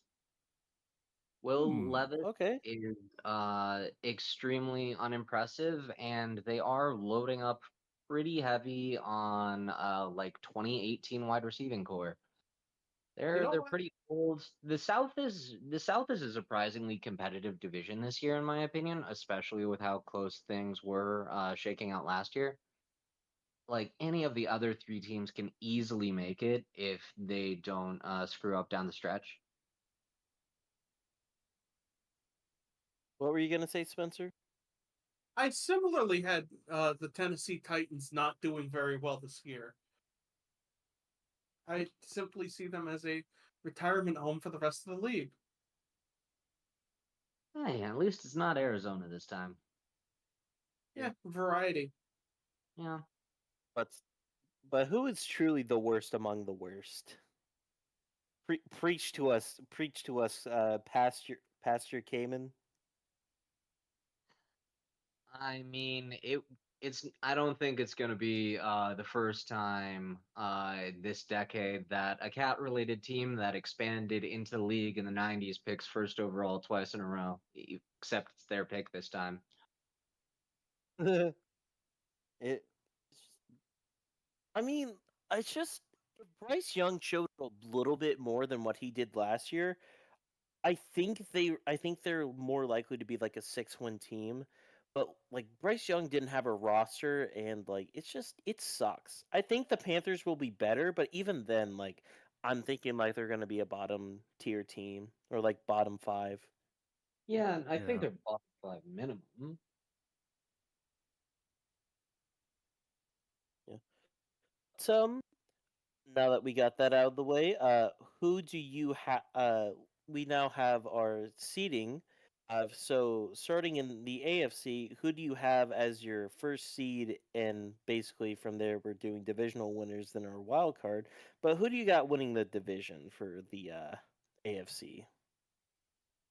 Or I Yeah, guess conference. starting from one AFC or 7. Yeah, starting from 1. Oh, 1 for the AFC. I've got Casey. I think they're team to beat until proven otherwise. And even with all that drama, it's Patrick Mahomes and Andy Reid, man. This is new age Tom Brady. We got rid of it for an off season. That's it. Gotcha. Second. Texans. I think they've got it. We've had a couple people go Texans like third, but are you just? I guess I'll just ask this: who's third? Dolphins. I don't know. I think that offense can get there, and they theoretically learned from last year. If they've got a strong enough ending, they can totally go there. So in fourth place, I mean, not in fourth place, you have the North representative. Who do you got from the North? I think it's the Ravens. Deshaun Watson doesn't impress me, and it's a QB centric league. Like, I think you could put just about anyone else in there and they'd perform better. In fact, they did. I mean, look at last year with Joe Flacco. Yeah. Yeah, Joe Flacco for sure. I think he's on the Colts now. Yeah, he's with Indianapolis Yep. now. Yeah, he's on Yeah. Colts. He's in Indy now. Yeah, I think He's on the greener pastures. Yeah. This is an aside, but I think the Colts are genuinely one of the most interesting teams in the league this year.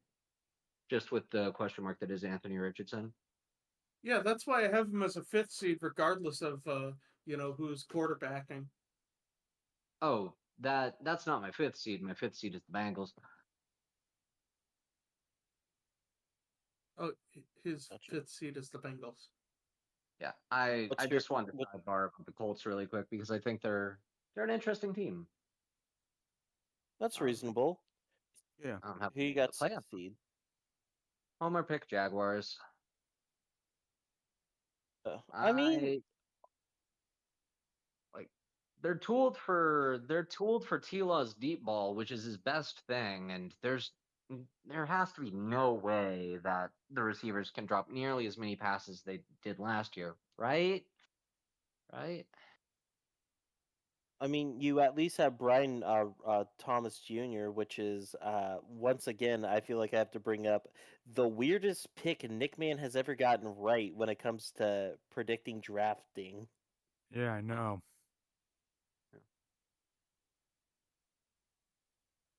And But then I the think dreaded. sorry, go. Go ahead. I was just gonna say, who did you have for the dreaded 7 seed? The token loser to the Texans this year is the Bills. Ooh, Really? wow. Why no Jets? I get Um, you're a Packers fan, but like, well, I guess I'm burning one of my hot takes. I don't think the Jets get there. I think the Jets finish like 8 and 9, miss the playoffs. Hmm. Think is the it because of AFC. Rodgers? You got him, Nathaniel Hackett. Tyrod Taylor is an upgrade over Zach Wilson, but Tyrod Taylor is Still probably a Tyrod fair bit Taylor. worse than Gardner Minshew, and Minshew's probably the floor for starting QBs in the league. That is an interesting take that you had, though. Minshew being the starting four for QBs.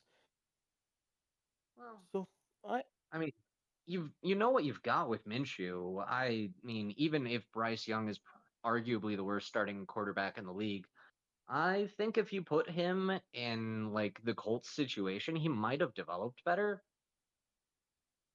Like he might have been able to make that last pass and get him the division.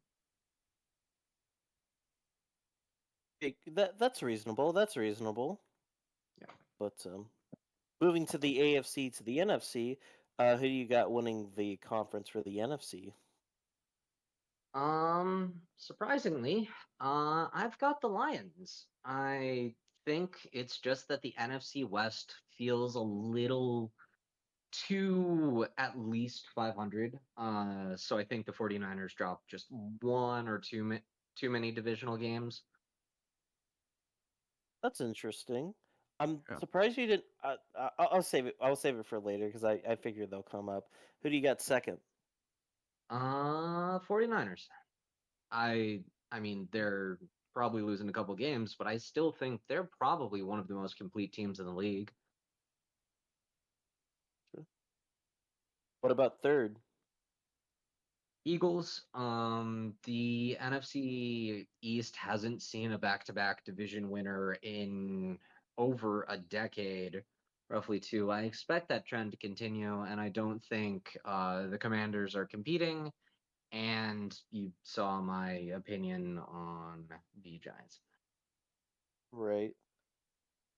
Well, I mean, do you think the Commanders is just a Jaden Daniels thing, or it's just an everything else thing? I think it's they just need a year to get there. Commanders, uh, just Dan Quinn.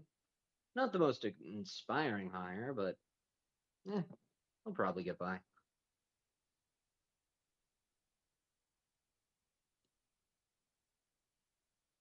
Um, Fourth is Falcons. I think they've just got all of the pieces there. They're the ones most in position for a push right now in that division.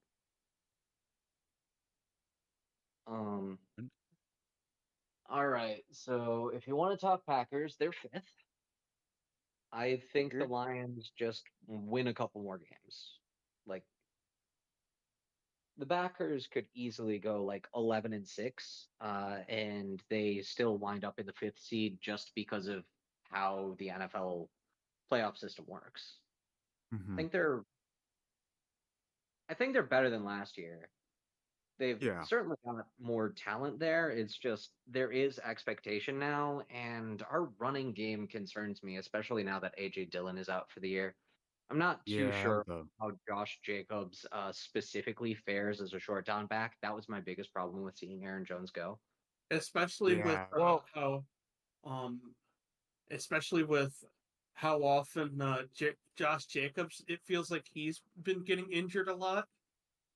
To be fair, he also had kind of he did have a down year last year, and I feel like, I mean, granted, we've seen running backs have a down year, then bounce back the next, but there's also running backs that have a down year and then they don't recover from that. And now that, Dillon's out, there's going to be a lot more pressure now on Jacobs for sure. Yeah, and not to he's not going mention to be as too. fresh. I was just gonna say, AJ Dillon knows the playbook, so if like anyone goes down, they'll at least have a guy that knows what's going on out They there. won't. AJ But Dillon was placed on IR for the entire season with a neck Yeah, injury earlier this week. he's out yeah, for the I season. know. I know. I was just saying that it sucks that he's out because you now don't have a single running back in that room that's been experienced under that playbook. Yeah, the Packers, if there's one thing that the Packers proved they could do last year, it was make a do in situations with like heavy substitution. It's it's what makes their O line so good is they can just plug and play anyone anywhere. Elton Jenkins is genuinely probably like a top three O lineman by versatility in the league. Fair. But who do you have for your sixth? Cowboys, I can make it this year to the playoffs. I don't expect them. They could beat the Eagles, but they're not getting past the divisional.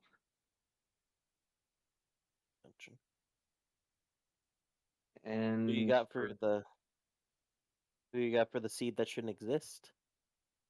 I think that the Bucks can do just enough to get there. Yeah, yeah, that sounds right. That's fair. Fair. Now, what is your Super Bowl matchup? I'm gonna dial in Lions on the NFC, and then let me run through my AFC bracket one more time.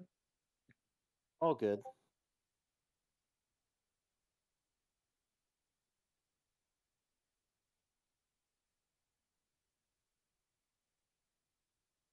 Um,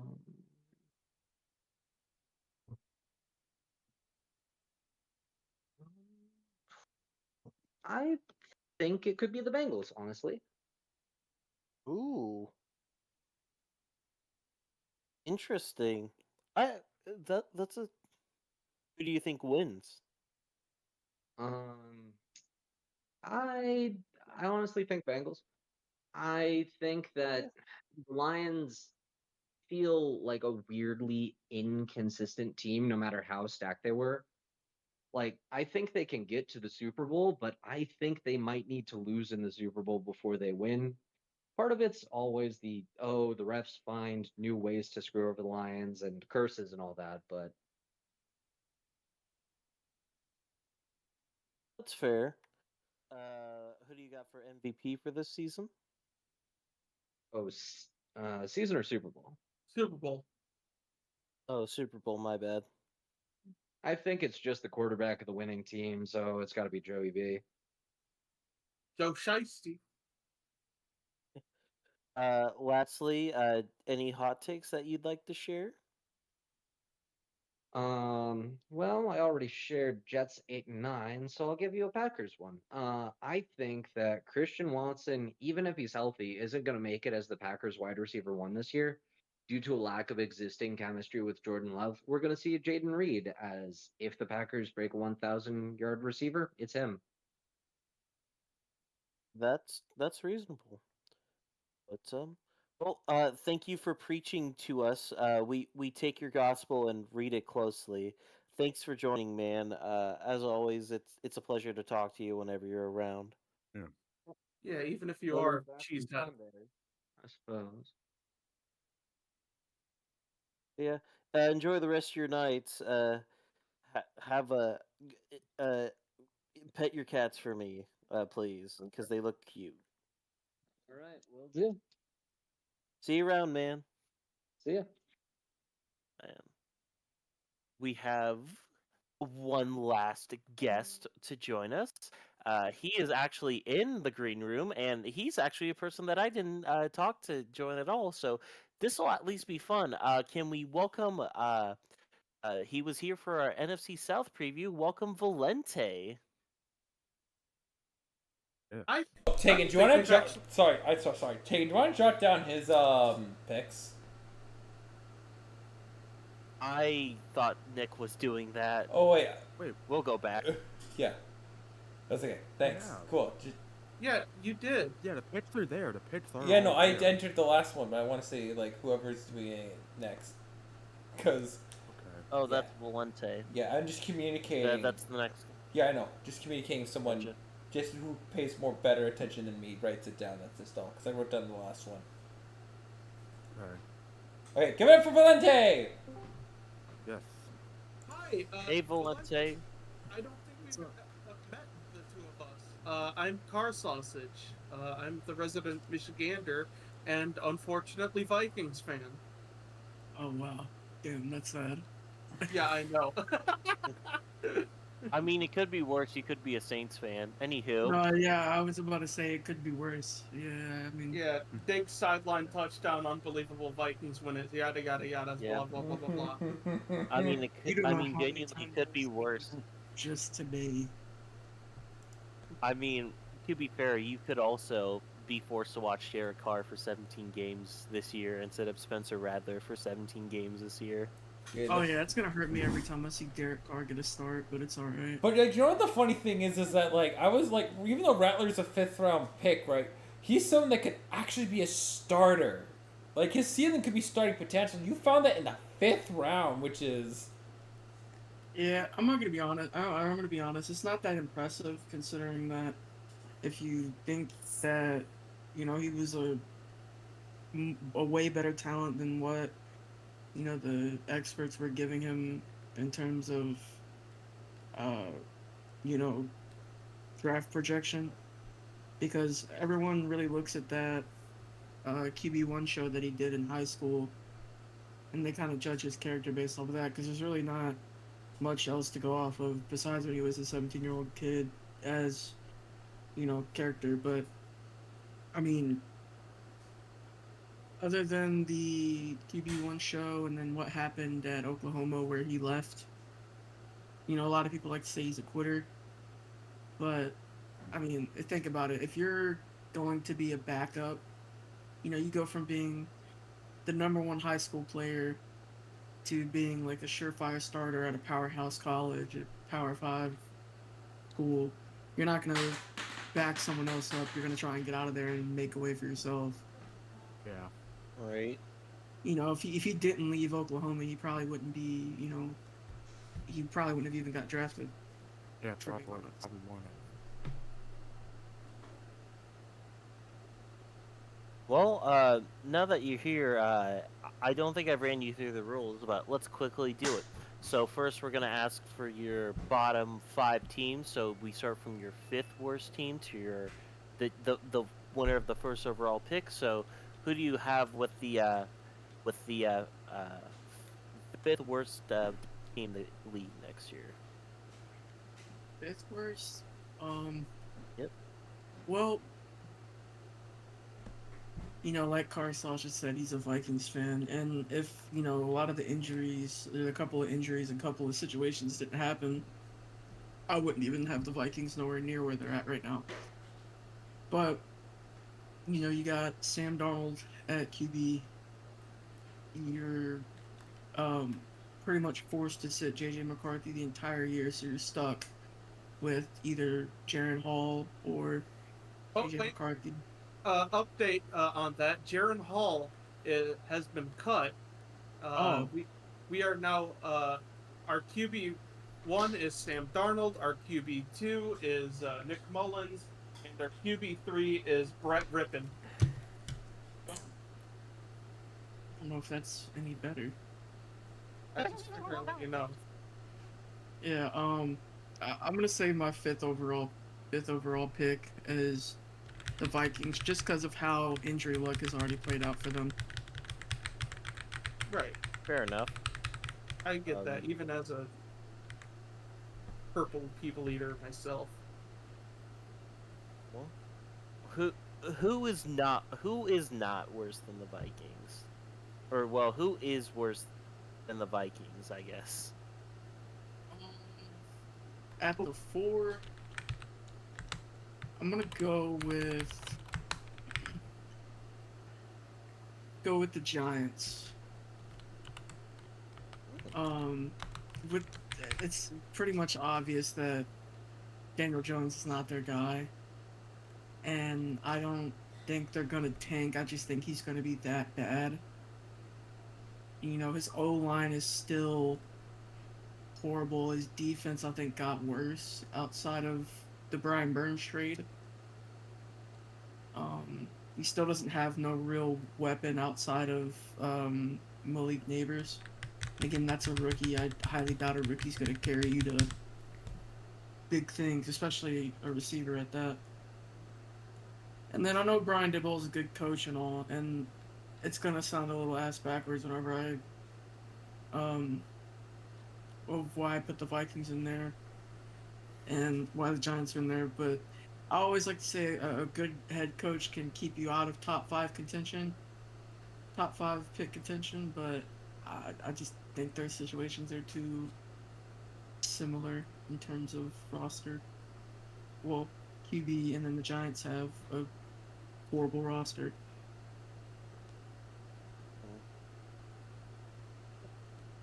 Who you got for the 3rd worst? For the 3rd worst, I'm gonna say the Arizona Cardinals. Really? You don't think they're that good?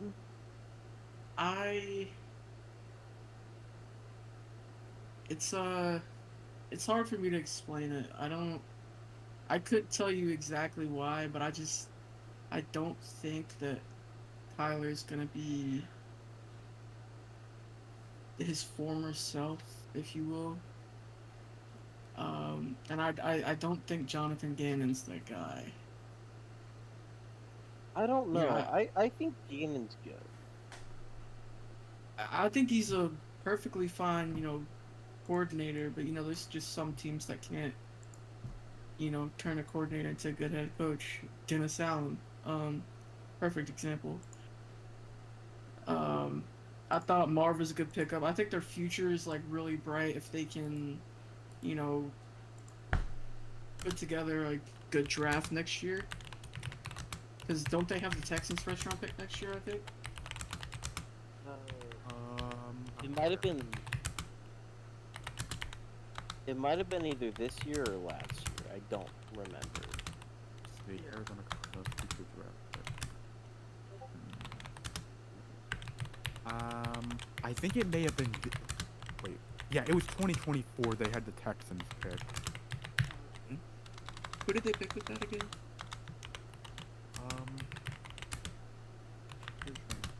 Pretty sure I know who it was, but just to make sure, the Cardinals. Let's see, 'cause they used their first pick on Marvin Harrison Jr. They used the Texans pick on Darius Robinson. He's on IR, right? Yeah, I remember hearing something about him getting hurt or something, but Yeah, I mean, I'm just not a big fan of their defense right now. You know, their offense has got a chance to be super exciting and fun to watch. You know, it was fun to watch last year too with Josh Dobbs early in the season, and it kind of fell off after that. I think they have a chance to be like a really fun bad team, if that makes sense. yeah. It does. Who do you got for the second worst team? For my number 2,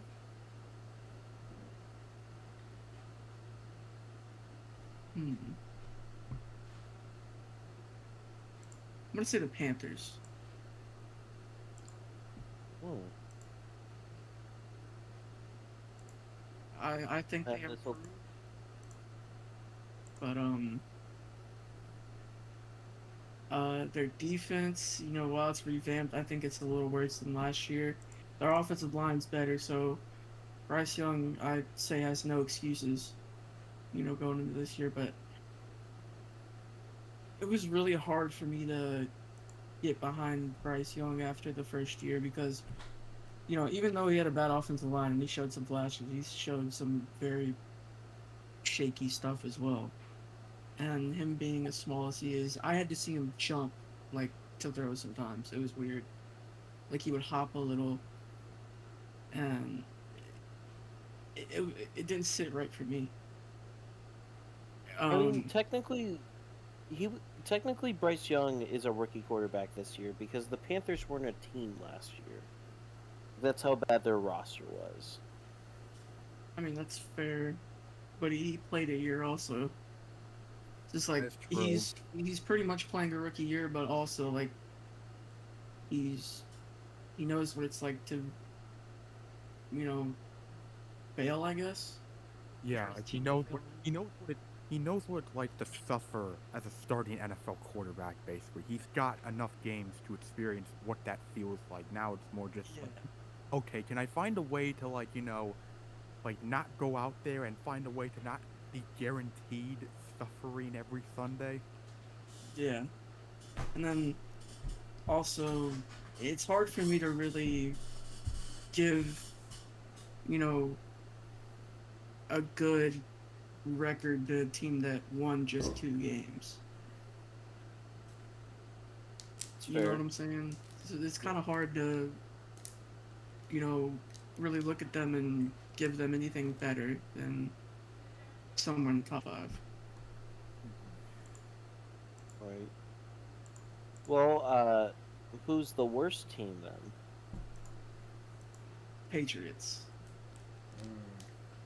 Oh, And that's interesting.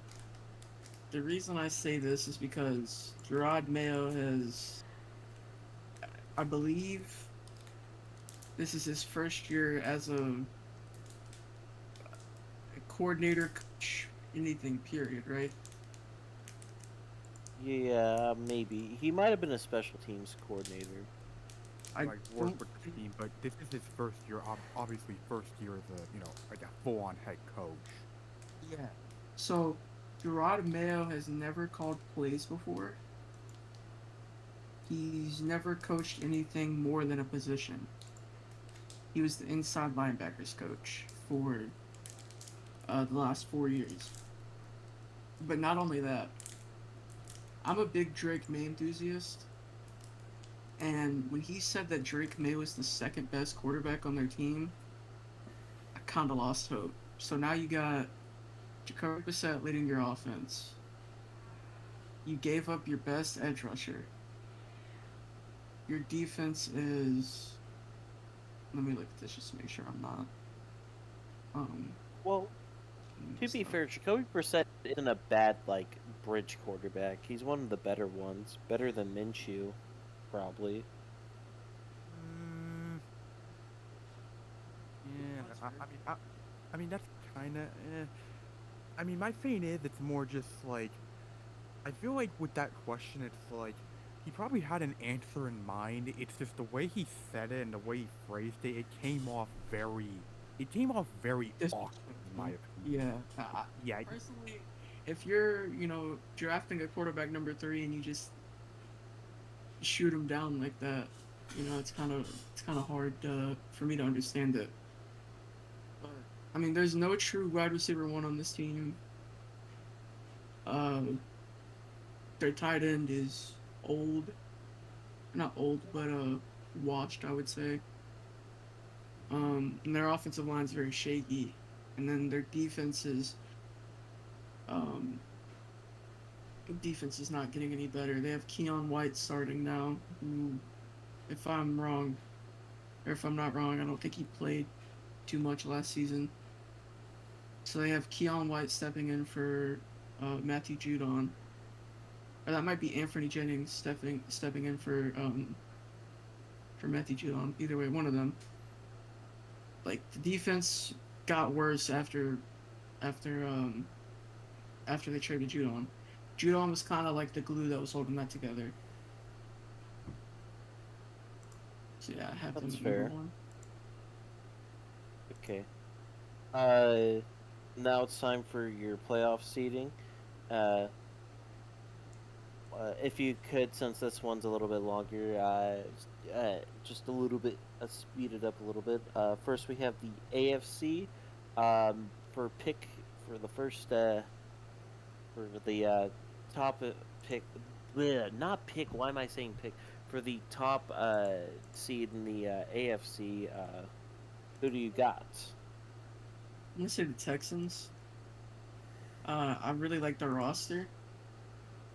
D'Amico Ryans is a great coach. He won a playoff game last year. Being a first-year head coach and winning a playoff game is not something we see a lot. And they improved incredibly offensively, defensively. Their wide receiver room's deep. So, yeah. Second? For the second, I got the Ravens. And the reason I got the Ravens because Lamar Jackson better. Yeah, I don't really. The only reason the Ravens are above the Chiefs are just because I think the Ravens are a better team in the regular season. I think the Chiefs always somehow find a way to struggle in the regular season, but they always make it up in the postseason. So it doesn't really matter. Gotcha. And for your third seed, I take it's probably Chiefs then? Yeah, Bills? third seed Chiefs. Gotcha. Who do you got in the fourth? Who do you got winning the AFC East? AFC East. For me, it's a little bit between the Dolphins and the Bills. And normally I'd go with the Bills, but I think I'm gonna go with the Dolphins. I think, on paper they have a much better roster. I think Josh Allen is gonna not take a step back, but I think he's going to feel the hits that his receiver room has taken. Because again, there's not really I would say surefire one, at least not the level of Diggs. Yeah. And Sure. the defense is still solid, and they'll probably still Right. make the playoffs. I just don't think they're gonna win their division. So Dolphins. Well, Yeah, Dolphins. gotcha. What about for the wild card spots? I think the first wild card spot is going to go to the Bengals. And as long as Joe Burrow stays healthy, I believe the Bengals always have a way to make it there. That's fair. 6th seed? For my 6th seed, I'm gonna go with the Cleveland Browns. Ooh. And A little spicy. I think Kevin Stefanski's a great head coach. I think their defense is probably one of the most stacked in the entire league. I think that their offense, I'm not a big fan of Deshaun Watson. I'm pretty sure no one in the world is. But he's at least serviceable at that. The receiving core is improved, and you get Nick Chubb back.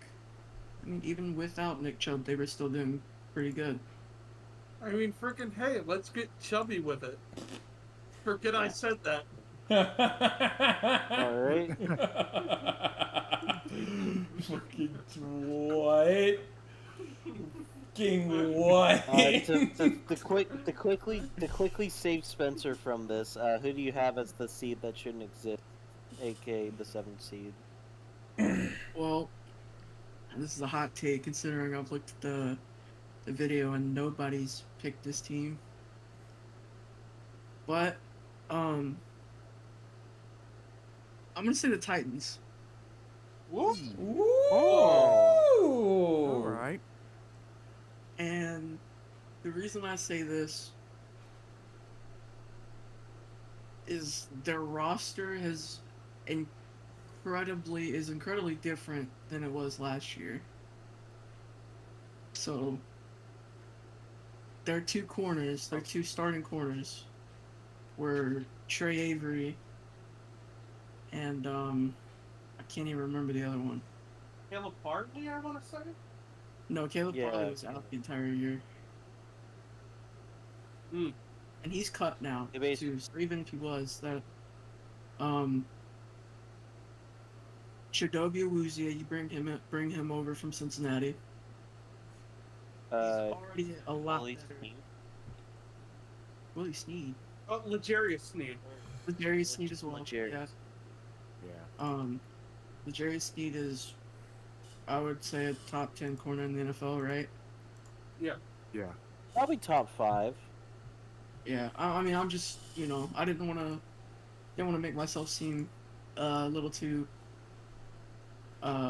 excessive because Trent McDuffie's probably up there as well. I don't want to throw two Chiefs corners in the top 5. Look at that! The Untitled Sickles Project channel just liked its own stream. How Cool. I know, crazy, right? Who would have done such a thing? Basically, to speed it up, though, is their entire roster is basically just turned a new leaf in a way. Their offensive line has changed. Andre Dillard's gone. He was horrific. They replaced him with J.C. Latham, and he's one of my favorite tackle prospects in the draft. They got a good center. They got a good rookie guard, and they got some returning guys that were reliable for them, like Dylan Reduns and Braun School. Their defense is getting better in a way, I believe. Ernest Jones was the leading tackler for the Rams last year, and now they got him at linebacker. Harold Landry's coming off a double-digit sack season. He's back still. I don't know too much about Kenneth Murray, but Arden Key did pretty good last year. Jeff Simmons is always great. And they brought in some good pieces to help pretty much just flip what they had last year. Gotcha. Well, now over to the NFC. Who do you got in first? Is it the Saints? No, don't worry. I'm still thinking if I even want them to make it. That is a certain predicament of all time. Yeah, it definitely is. There's two ways I'd go with that, but I'll explain it later. For number one, I'm gonna go with the 49ers. I think that as long as they, keep the defense they got, as long as they have the head coach they got, they'll win. They'll do their thing. Not when it comes to the Super Bowl though, because Kyle Shanahan cannot win a Super Bowl to save his life. Spoilers. For my two, I'm gonna put the Dallas Cowboys. All right. Respectable. For your And three. I think they're incredibly better than the Eagles are in the regular season, and I just don't know what that Eagles roster or Eagles team period is going to look like after losing their last 6 of 7 games. I predict they take a big old step back, like even going so far as picking 4th overall. Yeah, I see that. For my 3,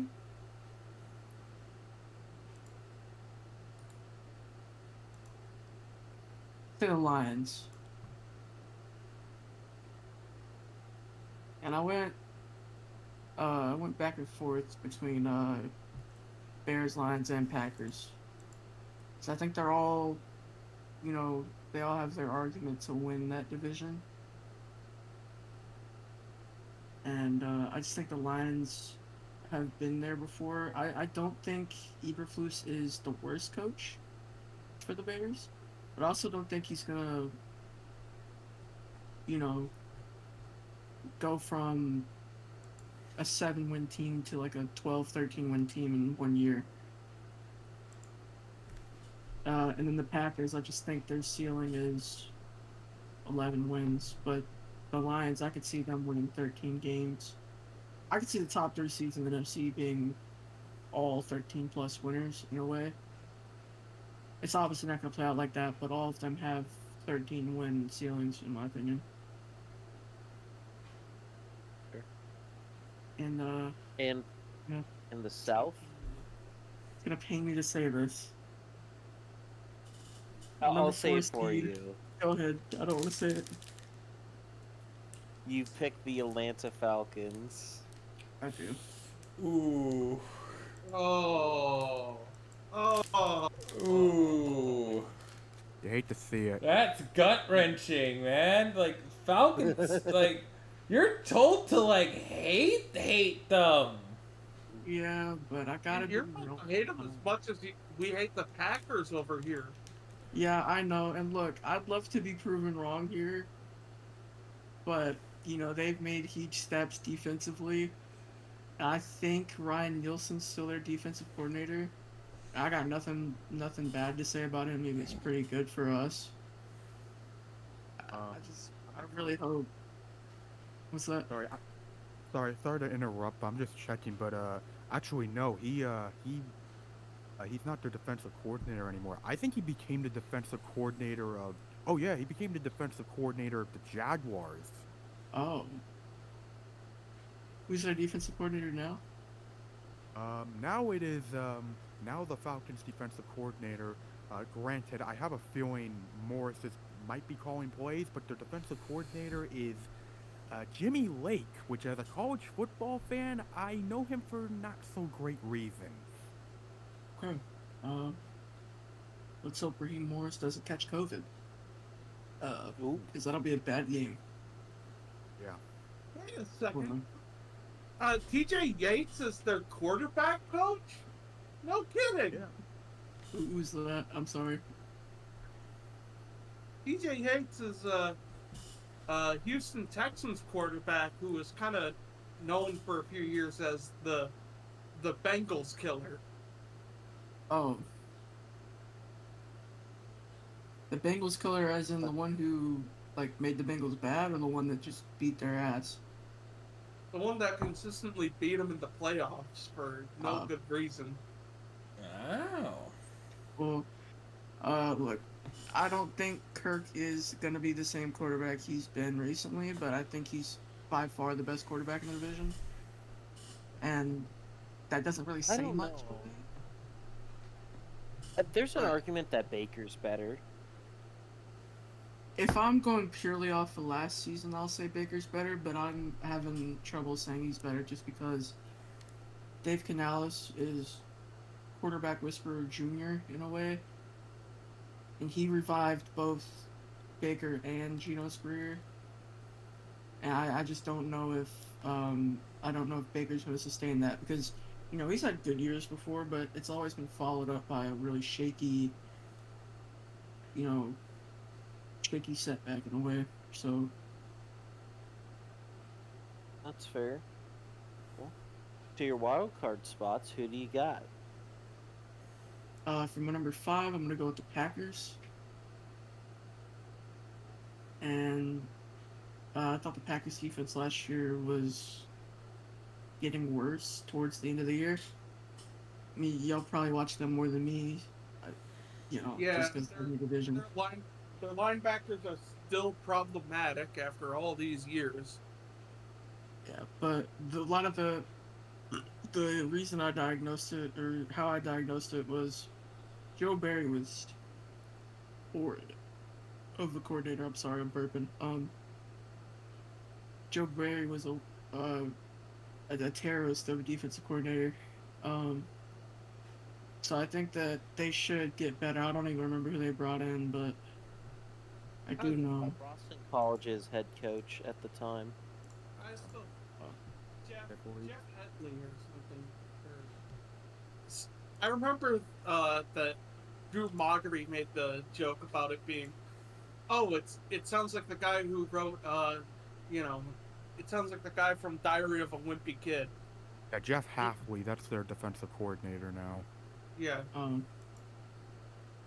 Well, yeah, I think Jordan Love's legit. Sorry, I know you probably don't want to hear that, but Jordan Love is most likely legit. I don't think the Packers know what it's like to suffer through a bad quarterback. And they never will. I think their offensive line has regressed a little bit, but it's still serviceable. They brought in Jordan Morgan. I think their receiving core is still, for what it's worth, for what it is, they do really good with it. No, I don't think there's I'm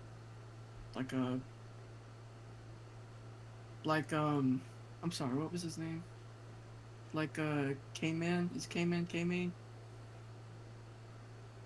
Hey man. Who? Yeah, K-Man. The guy who's in Yeah. here before me. Yeah. Like you said, there's not, Christian Watson probably won't be the wide receiver 1. I don't believe there's a, true 1 there, and, I think that their 1, doesn't put up 1 numbers, if that makes sense. Oh no, it does. Who is their number 1? Probably going into the season, Jalen Reed. Jalen Reed. How did he do last year? He did pretty well. He's basically just Diet Debo Samuel. Yeah, see, Yeah. Deebo Samuel, I don't even think he could be a good 1 anymore. I mean, the thing with the Packers is there's a lot of young guys. They honestly, mainly all of their receivers are young guys. Yeah. But it's I feel like it's the big question right now I have with the Packers is, okay, of these young talented players, who's gonna be the guy to break out and be and take take hold of the wide receiver 1 label? Right, and Matt LaFleur doesn't seem very insistent on calling who's number 1 because he's like, oh geez, I can't pick my favorite guy in this receiver core room. Yeah. That's just impossible. But most of the teams, they got great 1s. Or even, standout 1s like the Lions, Cowboys, Niners. They got standout 1s. Yeah. The Falcons, I mean, I wouldn't even say Drake London's put up number 1 numbers, but he's still their number 1. I mean, everyone else in that room is not anything compared to him. God, that sucks to say. I mean, you have Chris Olave. Yeah. And then behind that, it's Rashid Shaheed. And then who else, you know? So, I don't think the Packers have that, you know, number one solid, like, it's a number one, right? There's only one of them. I don't think they have that yet. They have And a whole then- bunch of Ys, but no X's or Z's. Yeah. And then their defense, you know, it is what it is. It's pretty good. Yeah, I don't like the Packers either, y'all. Yeah. But Right. I mean, I do have I them. hate- As I long hate as the- LaFleur is there, I think they'll be all right. yeah, I hate the Packers, but I can also like I can't deny that. Like, yeah, this team is gonna be a playoff team. Like, I can't deny that. Yeah. Yeah, Right. they'll be good. Who do you got for your 6th seed? At my 6th seed, I'm gonna say Seattle Seahawks. What the fuck? Ooh. What you're the you're Sigma? gonna pick a fight with the Seahawks fan who thinks his team's gonna be dog shit. Well, why do you think your team's gonna be dog shit? Quarterback position is very bad, and if the O-line is weak like it was last season, it's going to be a long year. And if the run defense hasn't improved, again, it's going to be a long year. They don't have it in the trenches. And Wait, what do you mean quarterback is bad? What's wrong with Gino? Gino's a C+. His ceiling's a B. Works, Don't right? get me wrong. His ceiling's a B. But he's a C+. Same with Sam Howell. C+, ceiling's a B. There's no quarterback that can really, you know, push this team forward. The skill positions are all excellent. But, like, to me, it's the trenches are still unproven to me, and the quarterback is, you know, Howell's unproven, and I don't know if Gino can do it. All right, you know what? Fine, I'll take it back. My number 6 is Bears. What? No, It's not even if it's Bears. nah. You can't unspeak what's been said. Yes, I think it's funny. You convinced me. Plus, I think it's You can't undo real life. What was that Gravity Falls quote where Seuss was trying to undo what he did in a date and oh yeah, it was this. The lady was like, "You can't undo who you are." It's all right, but you know what? You did convince me that the Seahawks won't make it. But if I have to sell it, Yeah, you gotta I think sell me that- on it. yeah, I think Mike McDaniel's going to be really good. I think their defense is going to be really good, even if it isn't necessarily loaded with, like, you know, big names. Yeah, I love Mike McDonald. Seahawks head coach Mike McDaniel. Why not see Mike McDonald? Yeah, I know what you meant by that. It's just I heard McDaniel. Oh. McDaniel. It's okay. Well- It's okay. We know what you mean by that. Yeah, Mike McDonald is an incredible Had a defensive farm. guy. he also had a farm, and he also went EIEIO. Shut the fuck up. Well, I can't beat that. But yeah, I think it'll be a really good defensive head coach for people. I don't really like defensive head coaches other than D'Amico Ryans, just because of my experience with Dennis Allen. So I don't like to really talk up any defensive head coaches. You say it like it's like you had a traumatic experience with Dennis Allen. Oh, Dennis I Allen. mean- touched me. All right, hold on. He touched your no-no spot. Crazy. He touched the Yes, no-no he- spot. He No. touched your eyes. No, Dennis Allen. Dennis Allen Kuhn, no. Show me how the doll where Dennis Allen hurt you.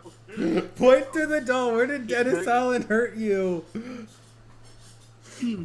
Point to the doll. Where did Dennis Allen touch you inappropriately? He grabbed my shoulder. The shoulder, not the shoulder. No, you poor lost Look, I'm sorry. I don't think anyone wants to be touched by Dennis Allen. You can understand my sentiment here. All right. Yeah, I can I understand. can agree with that. Yeah. He probably just stinks like a day old jambalaya. Yeah.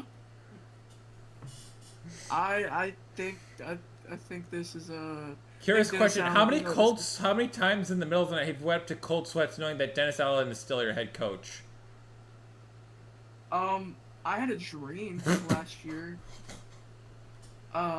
Before the season started, I went to the game against the Titans in week 1. It's something I do every year. I go to the home opener. I had a dream, like in the hotel, that the Saints were 3-55. Don't know how that's possible, right? It's like some AI creation in my head. 3-50. What in his cup? 3-55. 3 and That was the 55. record on the season. I don't know how my brain got that, but yeah, that's like asking ChatGPT to imagine what the Saints record would be.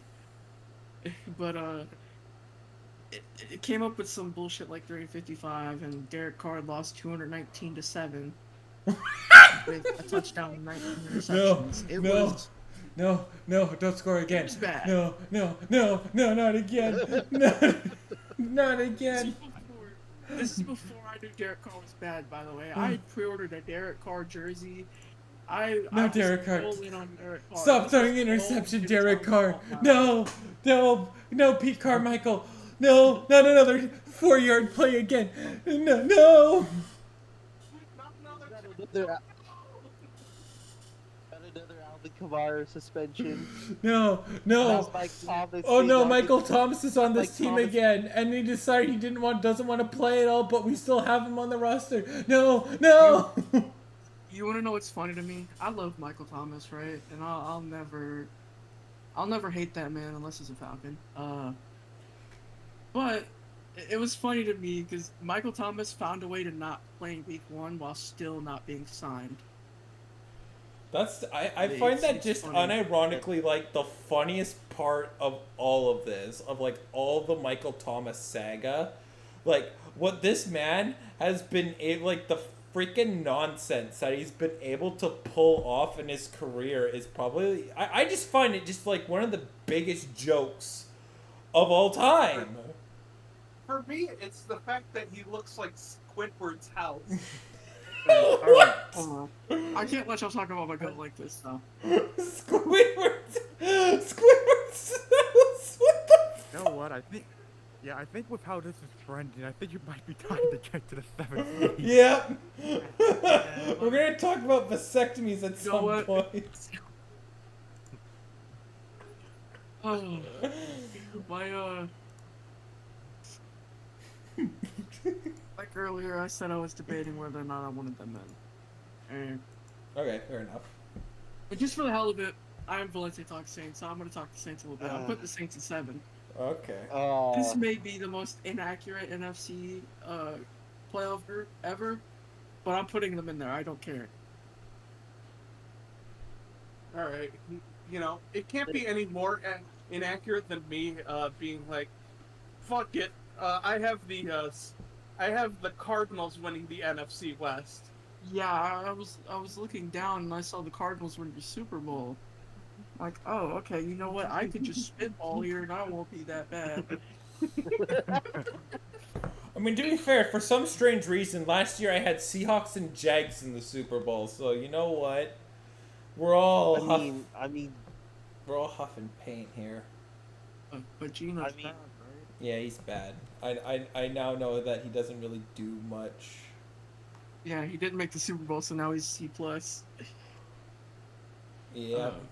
No, Geno Smith, stop checking it down. No. Wait, No. Jake Bo- No, Daddy, don't touch me there. That's my notice spot. No, Molester Moon, stop it. No.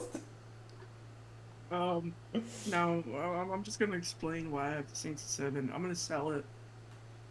Because for me, it's either playoffs or top 5 pick, and obviously, You know, we're gonna have to, we're gonna have to delete this vlog because I don't think we're allowed to have people on drugs be on stream. I'm sorry. Did the Cardinals and the Didn't the Cardinals not sell Send the it? picture in the group chat so you guys can determine. I know. Right, Spencer. I've seen the meme before, and yeah, it's left guard Kevin Jenkins winning Super Bowl MVP not tick you off? Delvin, that was, well, to be fair, that is awesome, and he already does enough druggles as is, you know, as He's is. He's the one who started the Jake Bobo theme on the podcast. And we just decided to run with it. By the way, No, Spencer, Jake Bobo didn't get released. By the way, Spencer, just to add quickly, imagine if Michael Thomas had the hairline, right, not the hairline, but the forehead of Peyton Manning. Oh my God. No, Peyton Manning, stop it, Peyton. This is not a safe space for Saints fans. I'm realizing. No. You just. Anyway, what's your Super Bowl prediction? Yeah, what's your Super Bowl prediction?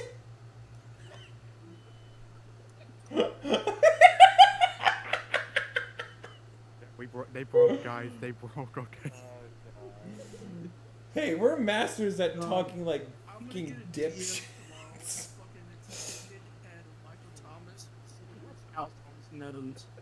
Like, someone's gonna send me that, and whoever does it is gonna be blocked on the spot.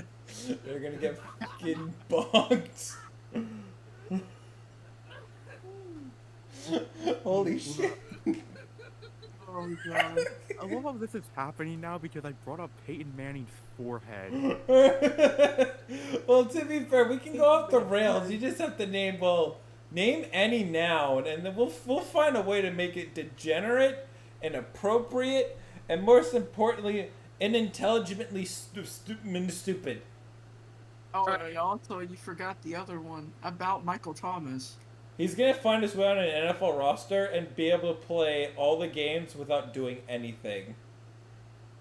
Like, yeah, I came in and blocked one snap. Sorry guys, I came in and blocked one snap. I think I tore my ACL and I'm out for the year. Michael Thomas to the That's crazy. The coach says, Michael Thomas, the offense hasn't even gone on the field yet. Michael Thomas is going to be on the Chiefs by the end of the season. Oh, no. He tore his ACL by carrying out the American flag. Oh, that recurs. You carry out the American flag, you're only lasting 75 seconds max. Yeah, dude, you. That's why I always bring the American flag into the bedroom. Jesus fucking Christ. Anyways, Super Bowl prediction. Super Bowl prediction. Well, obviously the Chiefs are gonna be in it. I don't think the Chiefs will lose the Super Bowl until someone named Tom Brady plays against them. You mean Bomb Tatey? Yeah, Bomb Trady. Because he's an owner, I think, with really weird. Up at Fox Sports. He's not approved yet. You know, I think the Chiefs are gonna be in my AFC. As for my NFC, I'm gonna say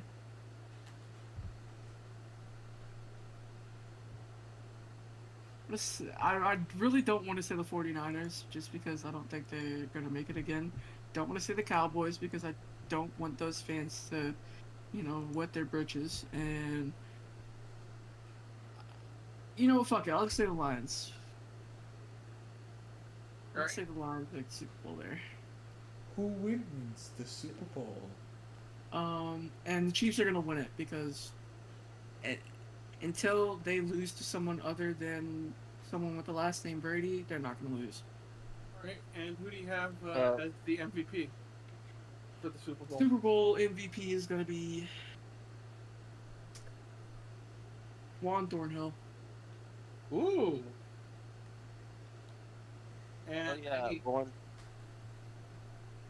more thing. Any hot takes? Hot take. Peyton Hold on, Manning Juan touches Thornhill's me still on their roster. Okay, never mind. It can't be Juan Thornhill. He's not on their roster. So, my Super Bowl MVP is gonna be,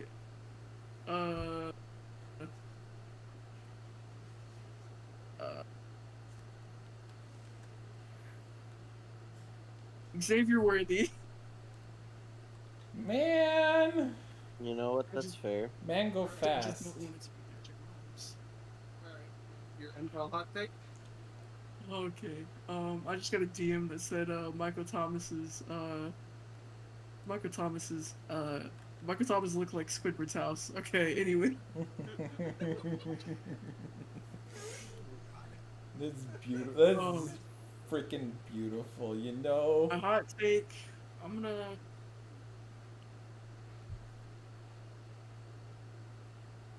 gonna say that there is going to be a.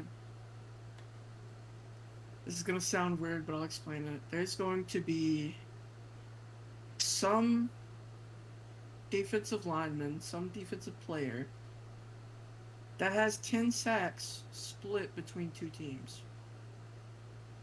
Ooh. Again, huh? And that could be, like, for example, let's just say TJ Watt. Say TJ Watt has 10 sacks by week 8 and they want to trade him.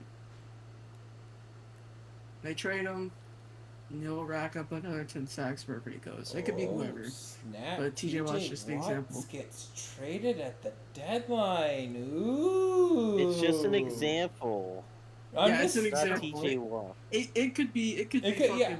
I see your point, but like, Yeah. the likeliest one Still would be very spicy. that Yeah, very is spicy for sure. that is Yeah, that's a got hot the take for a zest. reason. Like, it's a hot take for a reason. Not only does someone have to equate 20 sacks, they also have to get traded and then get 10 of those sacks before week 9. So yeah, it's a bit of a hot take, and it's got every different hot sauce you could think of on that thing. Yeah, for sure. Hot sauce, huh? What Hot what's next? sauce Does on Michael that. Thomas look like hot sauce? No, I got an even better one. I can Oh, do you no. one better, buddy.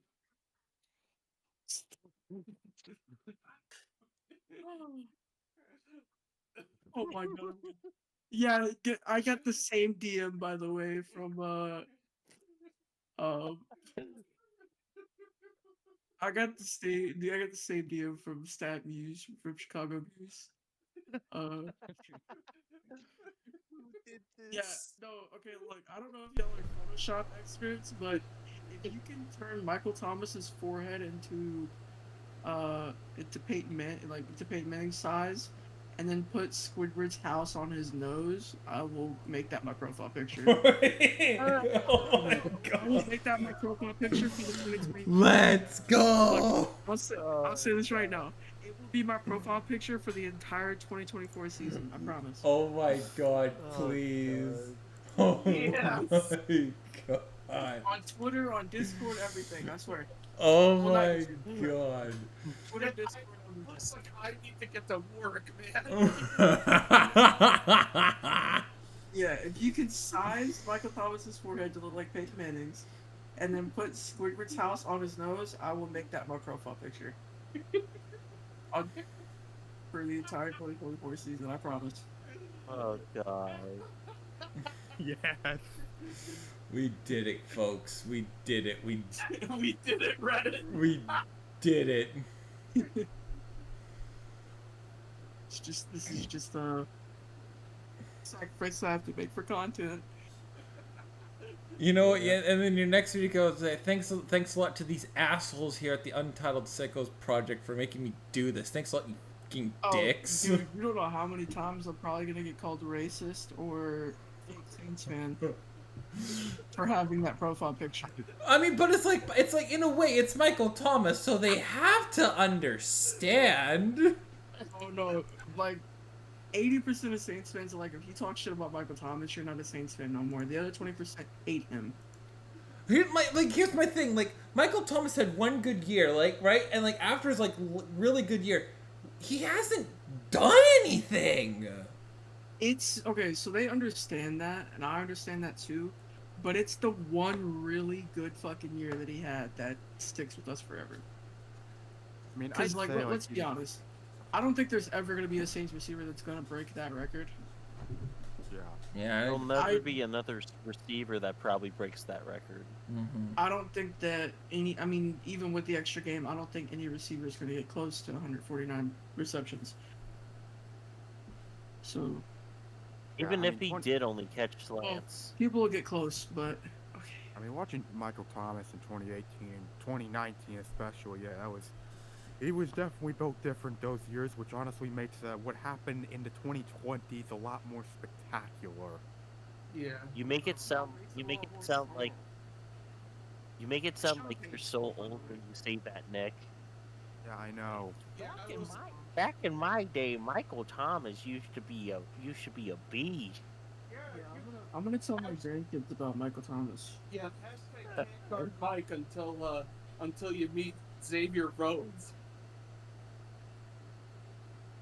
Oh. Oh.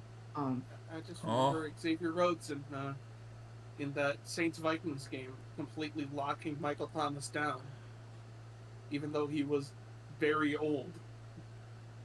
Oh. Yeah. Thanks again for joining us, Valente. We really like you. We really like having you on. Thanks for joining us. Uninvited. I get that sounds really dumb, but like we really do appreciate it that you just showed up. Didn't tell anyone, just showed up, did your thing, and you left. You're like Marshawn Lynch if Marshawn Lynch had Peyton Manning's forehead and Michael Thomas's Squidward nose. Oh. I'll never escape it. It's over for me.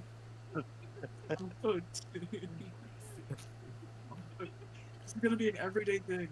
I'm gonna wake up every day with something new about Michael Thomas. My DM, I already know. every day of Michael Thomas meme until I run out of Michael Thomas meme.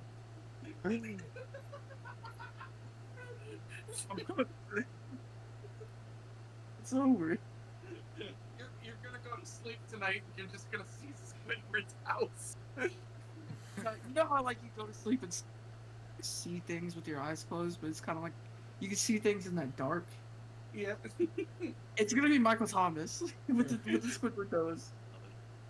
Oh my fucking god. And this was fun.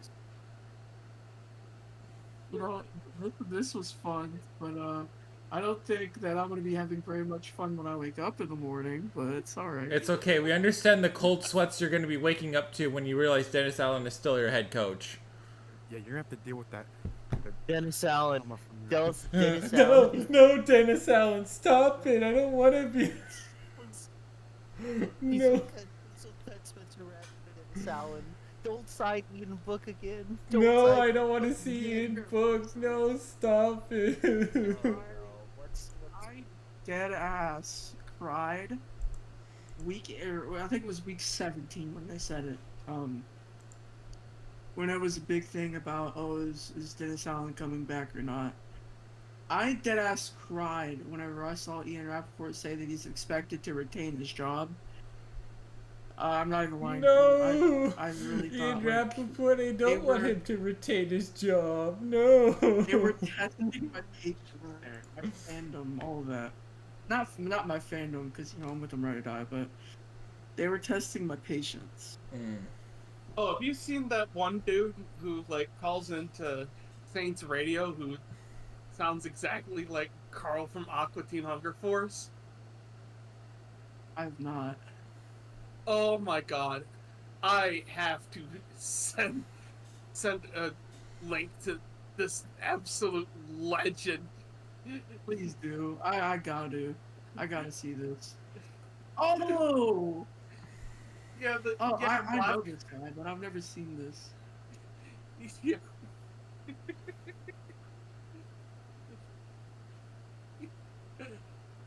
Tell him to pick up fucking Derek Carr. Yeah, no, I'm with you. Same with Derek Carr, man. Derek Carr is my quarterback. I will not have good sleep until Spencer Rattler gets a real shot. No, I'm rooting Derek for Carr, it. And please you know stop what? throwing a pick six. No, stop it.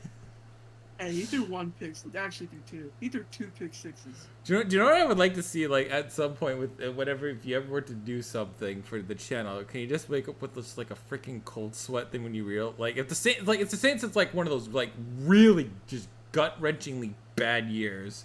Can you wait and like say no changes happen? Can you wake up with the cold sweat and realize that Dennis Allen's still the head coach? Yeah, we kind of want you to have like Dennis a Allen is still nightmare the head sequence. coach, I need to do it. Sure. Okay, question.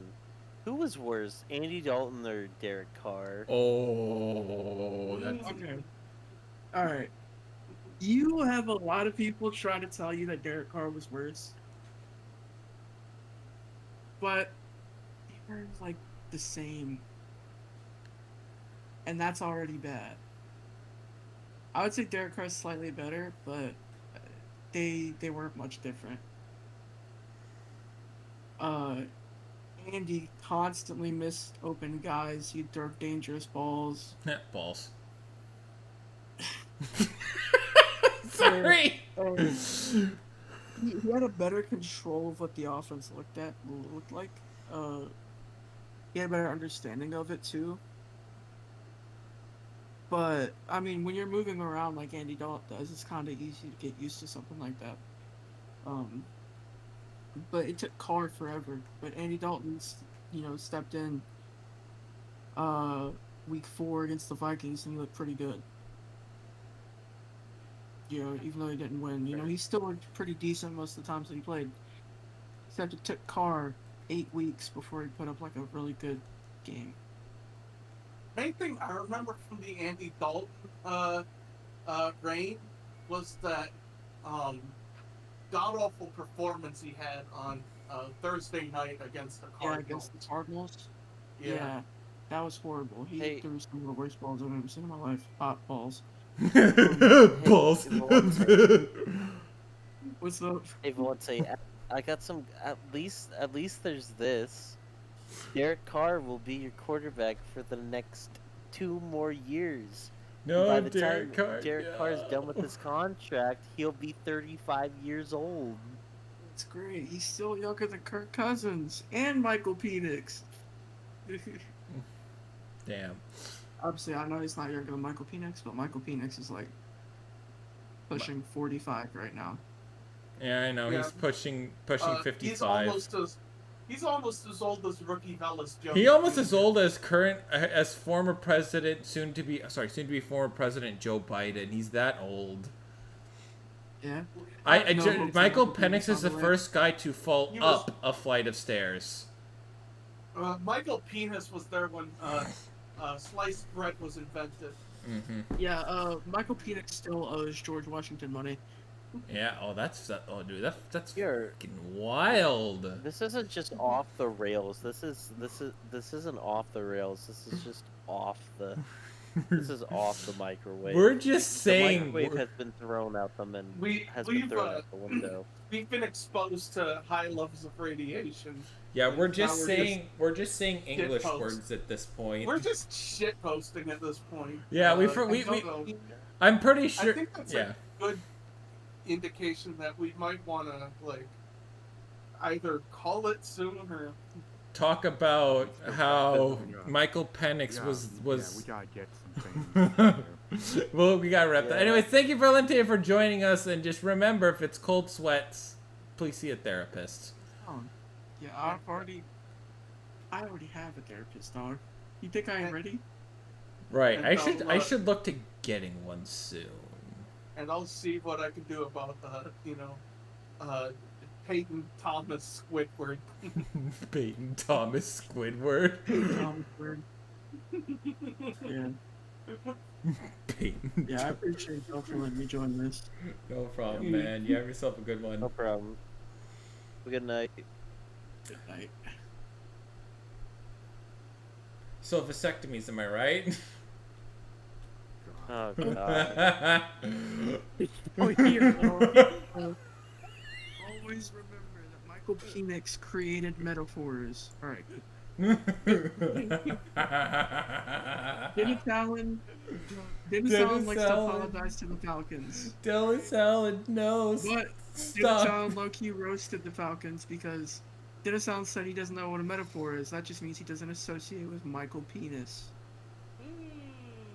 So Michael Penis created the metaphor. Alright, goodbye, y'all. Goodbye. Oh, that was That was something else. yeah, that was something. I don't know how to describe it, but that was something. It was so fucking. Our most unhinged since probably Untitled Vasectomy Project. Or, Where Taegan had to deal with a spider. Taegan had to deal. I Deadly spider, forgot.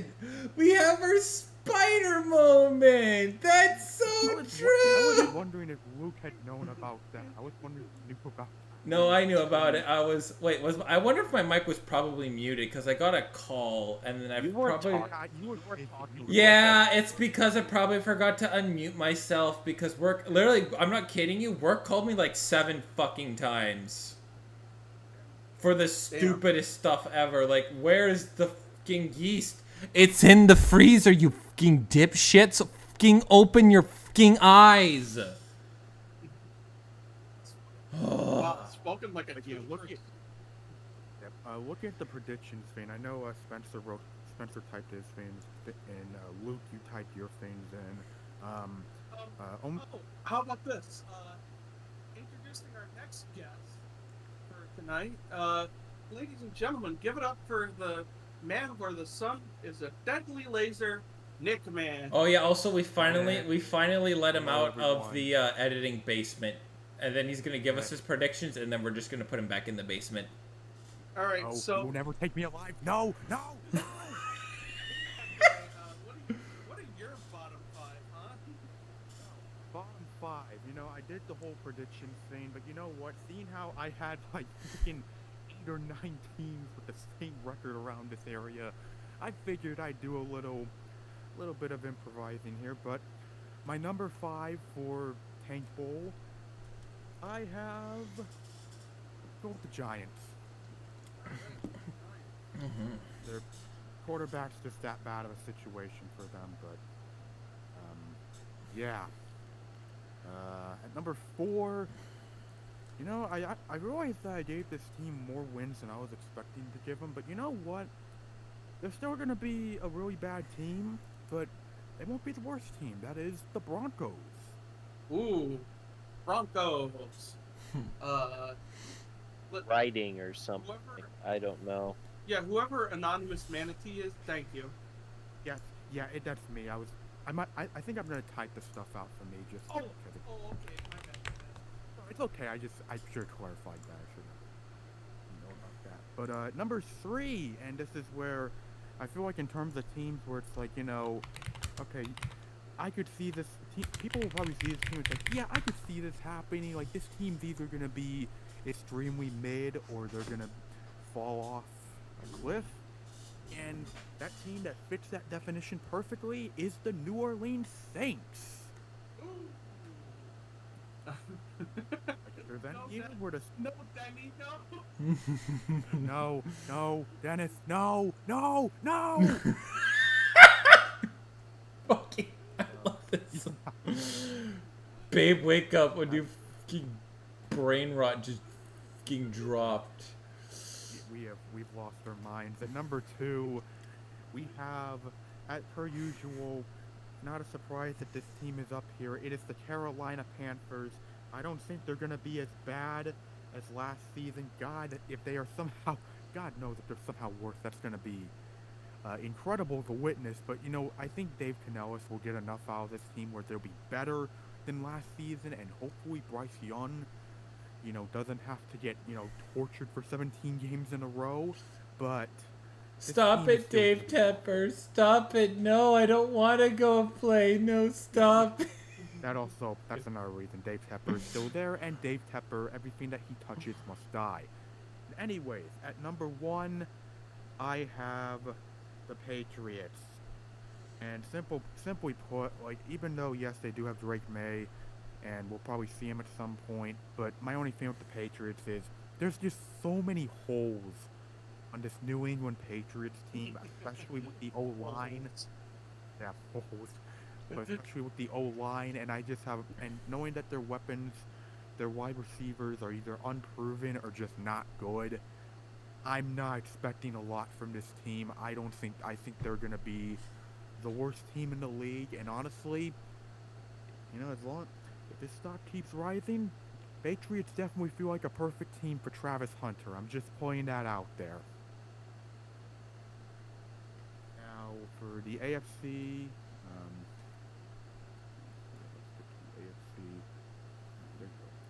the AFC, who do I think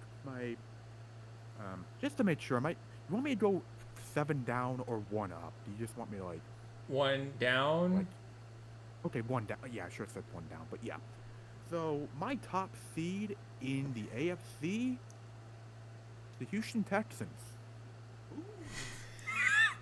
My fan with the Texans, I just think with how much they progressed last season, CJ Stroud in his rookie season, with guys like Slovic and, D'Amico, the fact that they did that all together in their first season was extremely impressive, and the fact that they got, all those guys are coming back in the coaching staff, and, the young, promising guys like Stroud, Collins, Dell, all those guys, they're all back, and you also added some more talent on both offense and defense. I think it's very possible Texans are the number 1 seed, and I think very possible to believe that. Now at number 2, I have the Chiefs. For as much as the Chiefs have had to deal with drama all off season, the Kansas City Chiefs are still Kansas City Chiefs, and they are not to be doubted until they prove otherwise. Now at number 3, and I've seen some mixed opinions on who will win this division, but number 3 seed, I'm going the Bengals. Okay. I just think with Burrow back, hopefully, God forbid, please, football gods, do not have a last-minute incident with him where he gets injured injured before the season starts. But barring that, this has arguably been the most healthy start he's had to a season. And I know the Bengals are known to start off the season poorly, but even with that, the Bengals, if Burrow's healthy and things are just, clicking very well, I think the Bengals could very well win the AFC North, even with how great of a challenge the Ravens will give, especially after how great they were last season. Something tells me this is the Bengals' year. And my 4th seed, I'll go the Dolphins. I think the AFC East is going to be very competitive between the 3 teams, the Dolphins, Bills, and Jets. And my thing with the Dolphins is, I think, regardless of how the second half of the season goes, I think they'll do just enough in the first half for this season to clinch the division and get that precious home field advantage. Now, my 5th seed, I will go the Baltimore Ravens. Now, the Ravens, many have had them as, the division winners. Some have even, put them top seed. My thing with the Ravens is, they're still going to be a very talented team, and they have the talent. Lamar's coming off an MVP season, and their defense should still be very talented. It's just, I feel like the Ravens have, I don't know, they've had a trend where they have a great season, and then they follow it up with a frustrating season. And not really like they're bad or anything, it's more just, it feels like it's a frustrating team to watch. And I just see, given how the Ravens lost some key pieces, they lost a lot of guys on the coaching staff on the defensive side of things, and you did lose some talented defensive players this offseason, and I still have my questions about, how the receiving core outside of Zay Flowers will be. I just have, something just tells me that the Ravens will still be very good, but they're not going to be as, formidable as they were last season. And there's always, the concern about injury, which, yeah, the Ravens still have those issues, which always going to be in the back of my mind. Wait. Okay, at number 6, my 6th seed, I have the Colts. So, Colts are an interesting team. I know Richardson hasn't had a, particularly great preseason, and he's very raw, still a very raw quarterback, and I've made it very clear that I can tell he has a lot of flaws, but from what I saw last season and what we know from Shane Steichen, he will get the most out of this guy, and seeing how the Colts did last season with Gardner Minshew, I really do believe that as long as, the Colts are, as long as Anthony Richardson is doing, being productive enough, I think the Colts under Shane and under knowing the receiving core they have, which I think, as long as it's healthy and underrated receiving core, I think the Colts should make the playoffs. Granted, from when I was doing my scheduling thing, I could see them having like a rough first half, but really turning it on in the second half, and I think the second half could be very very strong for them and be enough to get them in the playoffs. And at number 7, and this is where the scriptwriter in me really kicked in for my pick at the number 7 seed, because when I was doing the scheduling thing, I saw a very funny Week 18 take place. Because at my number 7 seed, I have Jets. And of course, the Jets are always going to be the talk right now because, well, they play in New York. A lot of years they haven't made the playoffs since 2010, and Aaron Rodgers is a media circus just waiting to happen. So why do I have the Jets making the playoffs? You know what? Something just tells me. Like, that's kind of the thing that I just feel with this doing the scheduling thing. Because I will tell you how this thing ended up with the Jets making the playoffs. Because the thing is, if Rodgers is simply mediocre, the Jets have a very strong chance of making the playoffs because of their defense. And I do think their O-line is better. I do think their receiving core is a bit better as long as, Mike Williams can stay healthy. And obviously you have Garrett Wilson. It's just, can the Jets prove it? Because the Jets have done, I feel like they've done things right over the years. It's just, the question always remains, you gotta prove it on the football field. And that's something the Jets, even with all the moves they've made, have not been able to do yet.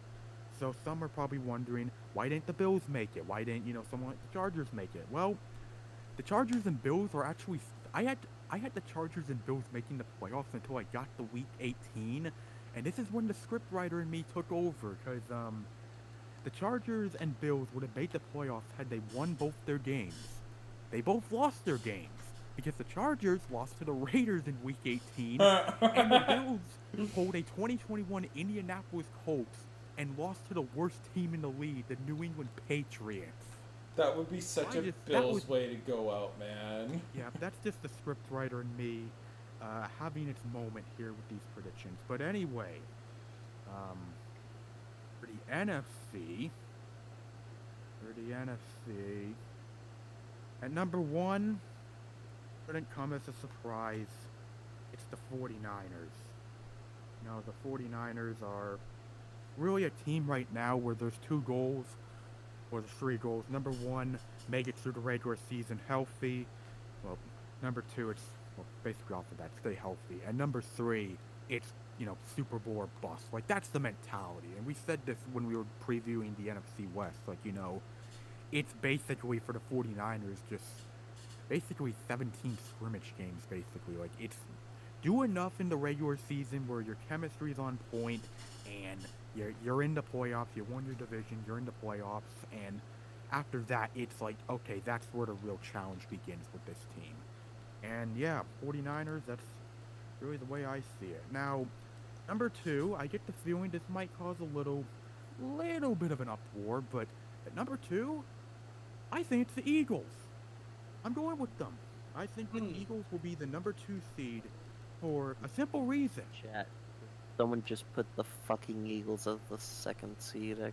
I think it's gonna be a simple reason. The NFC East is not that good of a division, and compared to a division like the NFC North, I think the NFC North is a bloodbath, and the NFC East, outside of maybe Dallas, which even for how bad their offseason has been, they should still be a good enough team to, provide some challenge. I think with how the division struggles, and the fact that the Eagles, for all their flaws, and as much of as much of an annoying prick as Nick Sirianni is, I can't deny the coaching staff is definitely better outside of him. Like, obviously, I mean, Kellen Moore has his flaws, but you know what? I will take him over the literal McDonald's worker known as Lane Johnson, and literally Kellen Moore is no longer.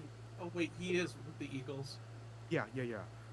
And going from Matt Patricia to Vic Fangio might as well be going from being homeless to winning the lottery. So, can I provide a bit of a hot take on that statement? Sure.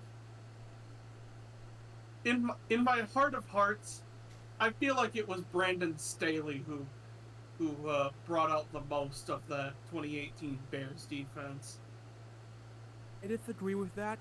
I definitely disagree with you on that, but I think even if Fangio is not up to his standards, I still think he is an upgrade over the fucking pencil man. But at number 3, it's the Lions. It makes sense. It's the Detroit Lions. I think they have the most talent, and they've shown us already, hey, they can win this division, and I expect them to do very well. They'll be a great team again. And with the Lions, with the NFC North, I expect this is going to be a very close race. Like, this could come down to, the last week or so. But with the Lions, I think they'll do just enough to win the division. At number 4, I think the NFC South will be Tank Division. And with Tank Division, there always has to be a winner. And with that, I shall go the Falcons, who I believe will win the division with an 8-9 record, because why not? I think that'd be a fitting way for the Falcons to make it back into the playoffs and finally host a playoff game. Finally host a playoff game in their stadium, which made me quickly realize, hey, there are there's plenty of jokes that can be made about how few games the Falcons have actually held at that stadium in terms of importance. That goes Number beyond. 5. That goes beyond that. Number 5 seed, it's the Packers. We knew the Packers were going to make it again. The Packers are so annoying, they will never go away until I am proven otherwise. And at number 6, I have the Bears. I think the Bears will make the playoffs this year. It will probably be, it's not a guarantee, obviously, but there's enough talent on this Bears team, and seeing how much the Bears recovered from starting off 0-4 last season, and seeing that they got better, especially on the offensive side of the ball, I definitely think the Bears have a great shot at making the playoffs this year. And I'm very confident in saying that this team will be the 6th seed in the NFC. And at the 7th seed, because someone had to take it, it's the Cowboys. Ball. The Cowboys, I really feel like this is going to be a very mediocre team. This is going to be a very frustratingly inconsistent team, which, seeing how the off-season's gone for them, be very fitting for them.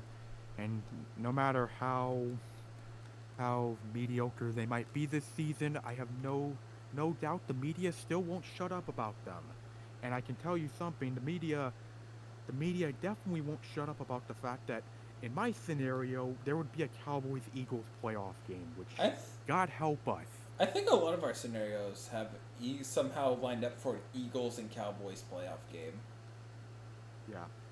By the way, if it makes any sense for the playoff thing, I do think there are 2 things I will say. The 49ers will beat the Packers again, and the Lions will beat the Eagles in the divisional round. But anyways, that leads me to my Super Bowl matchup. And frankly put, I had some thought process about this, and it's like, you know what? Something just tells me this is going to be Super Bowl matchup.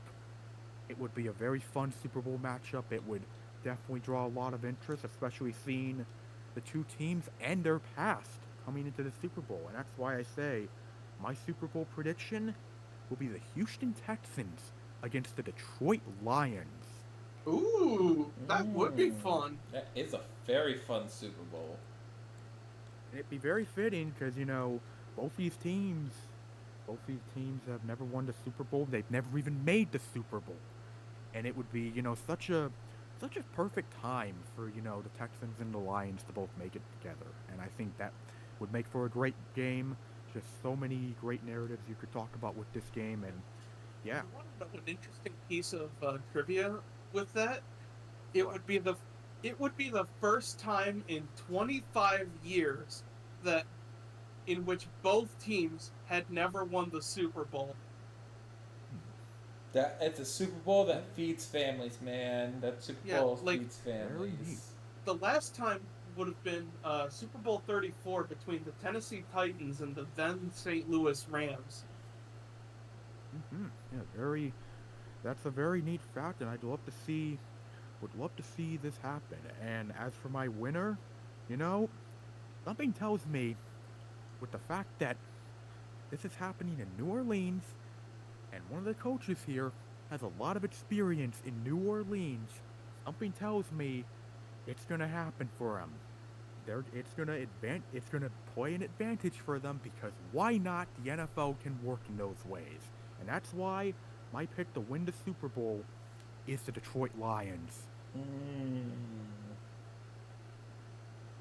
Very interesting. Yeah, that would be very interesting. Yeah, very interesting indeed. And my MVP, I'll go Amon-Ra St. Brown. Why not? All right, and what's your NFL hot take, huh? Oh, my hot take. Well, you know, I thought about this because, you know, this could backfire spectacularly, knowing what this team is capable of, knowing what this team has proven to everyone already. But, you know, I gotta have a hot take here, and seeing how there's a lot of drama with them, seeing how there's a lot of, you know, history shows that, hey, this is gonna be a very tough challenge for them, and seeing one of the teams that I had possibly facing them in the playoffs, you know what? This is a hot take I'm willing to make just for the sake of it.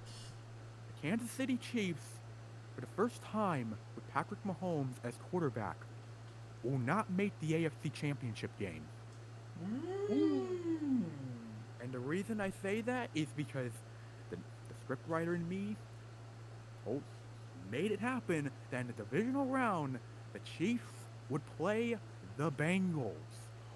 And I'm just saying, it would be very fitting if the team that causes that to happen is one of the only teams that has shown to beat Patrick Mahomes in the playoffs in the Cincinnati Bengals. All right. Thank you for being a great guest, Nickman. I suppose it's back to the editing basement for you. Hey, Nick, what's that over there? Shove. All right, who's our next special guest for the night? How about the MaskedAura? All right. I'm gonna make my. Ladies and gentlemen.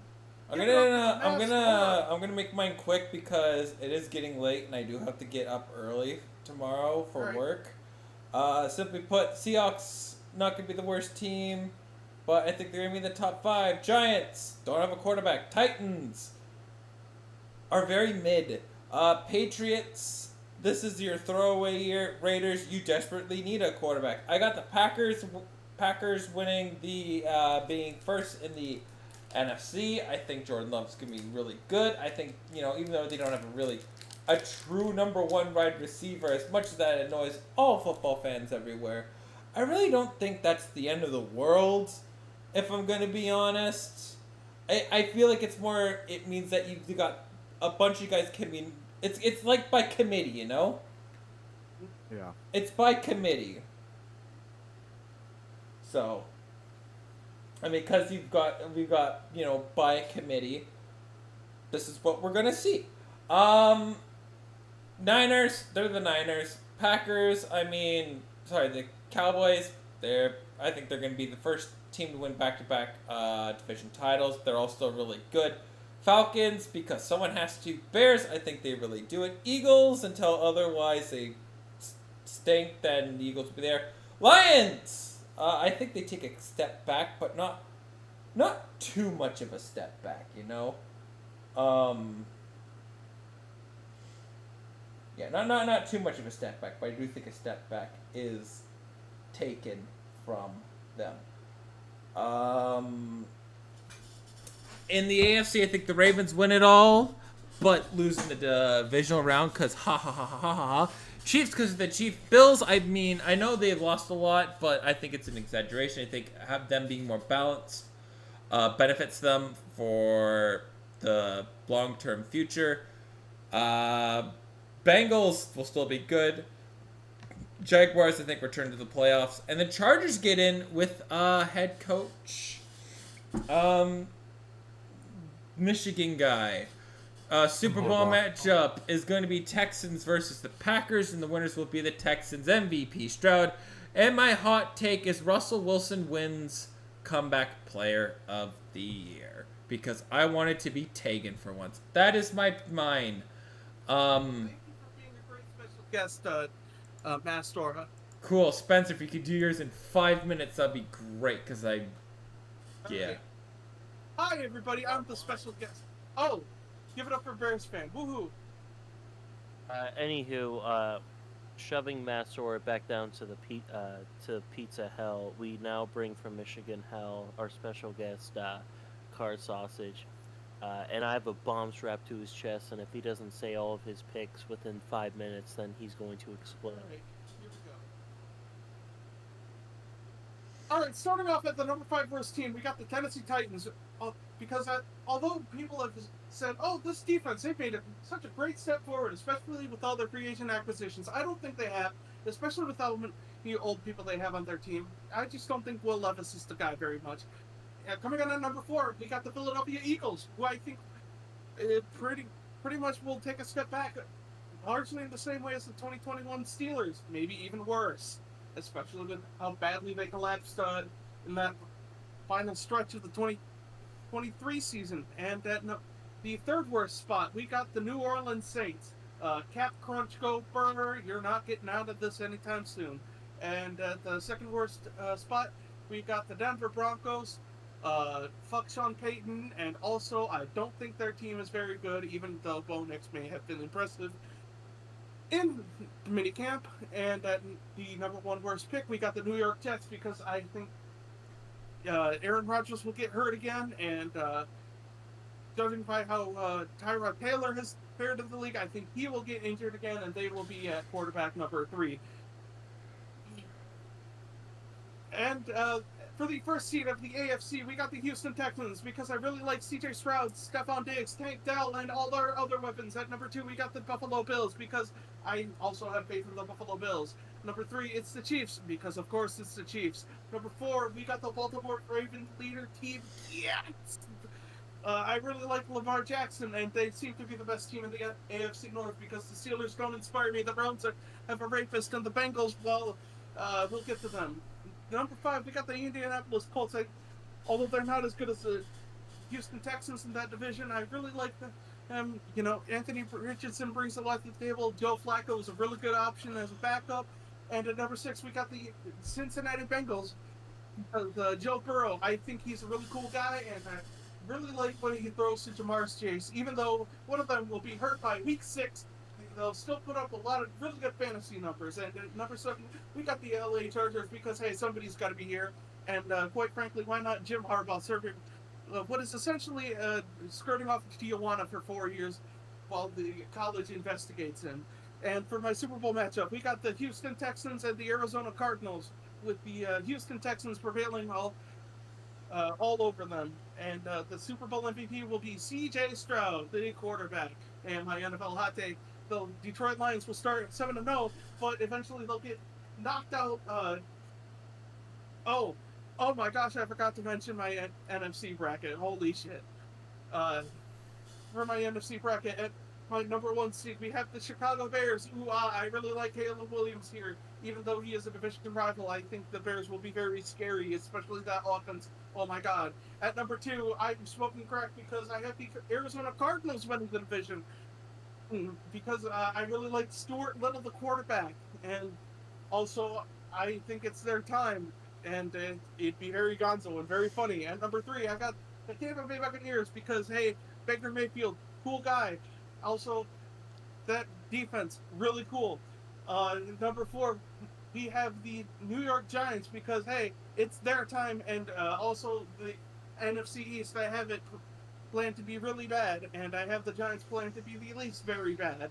At number 5, we got the Green Bay Packers. As much as I think Jordan Love is overrated, I do think he will have enough to bullshit his way through to a 5th seed in the NFC. At number 6, we got the Minnesota Vikings. I feel like people are really over stressing how bad of a quarterback Sam Darnold is. I think he's perfectly fine to get this team to the playoffs, especially with the weapons he has under center. And at number 7, we have the Atlanta Falcons, who I think will turn around. Kirk Cousins will turn around the offense, but not as much as some pundits may think, where they think he will be as much as people think he will be an MVP candidate. And my hot take is that the Detroit Lions will start 7-0, but then they will keep falling and falling and falling, eventually losing uh, 8 of the resulting 8. And then their final game, Week 18, to get into the playoffs, they just need to beat the Vikings. And unfortunately, oh no, they don't. As Sam Darnold throws it to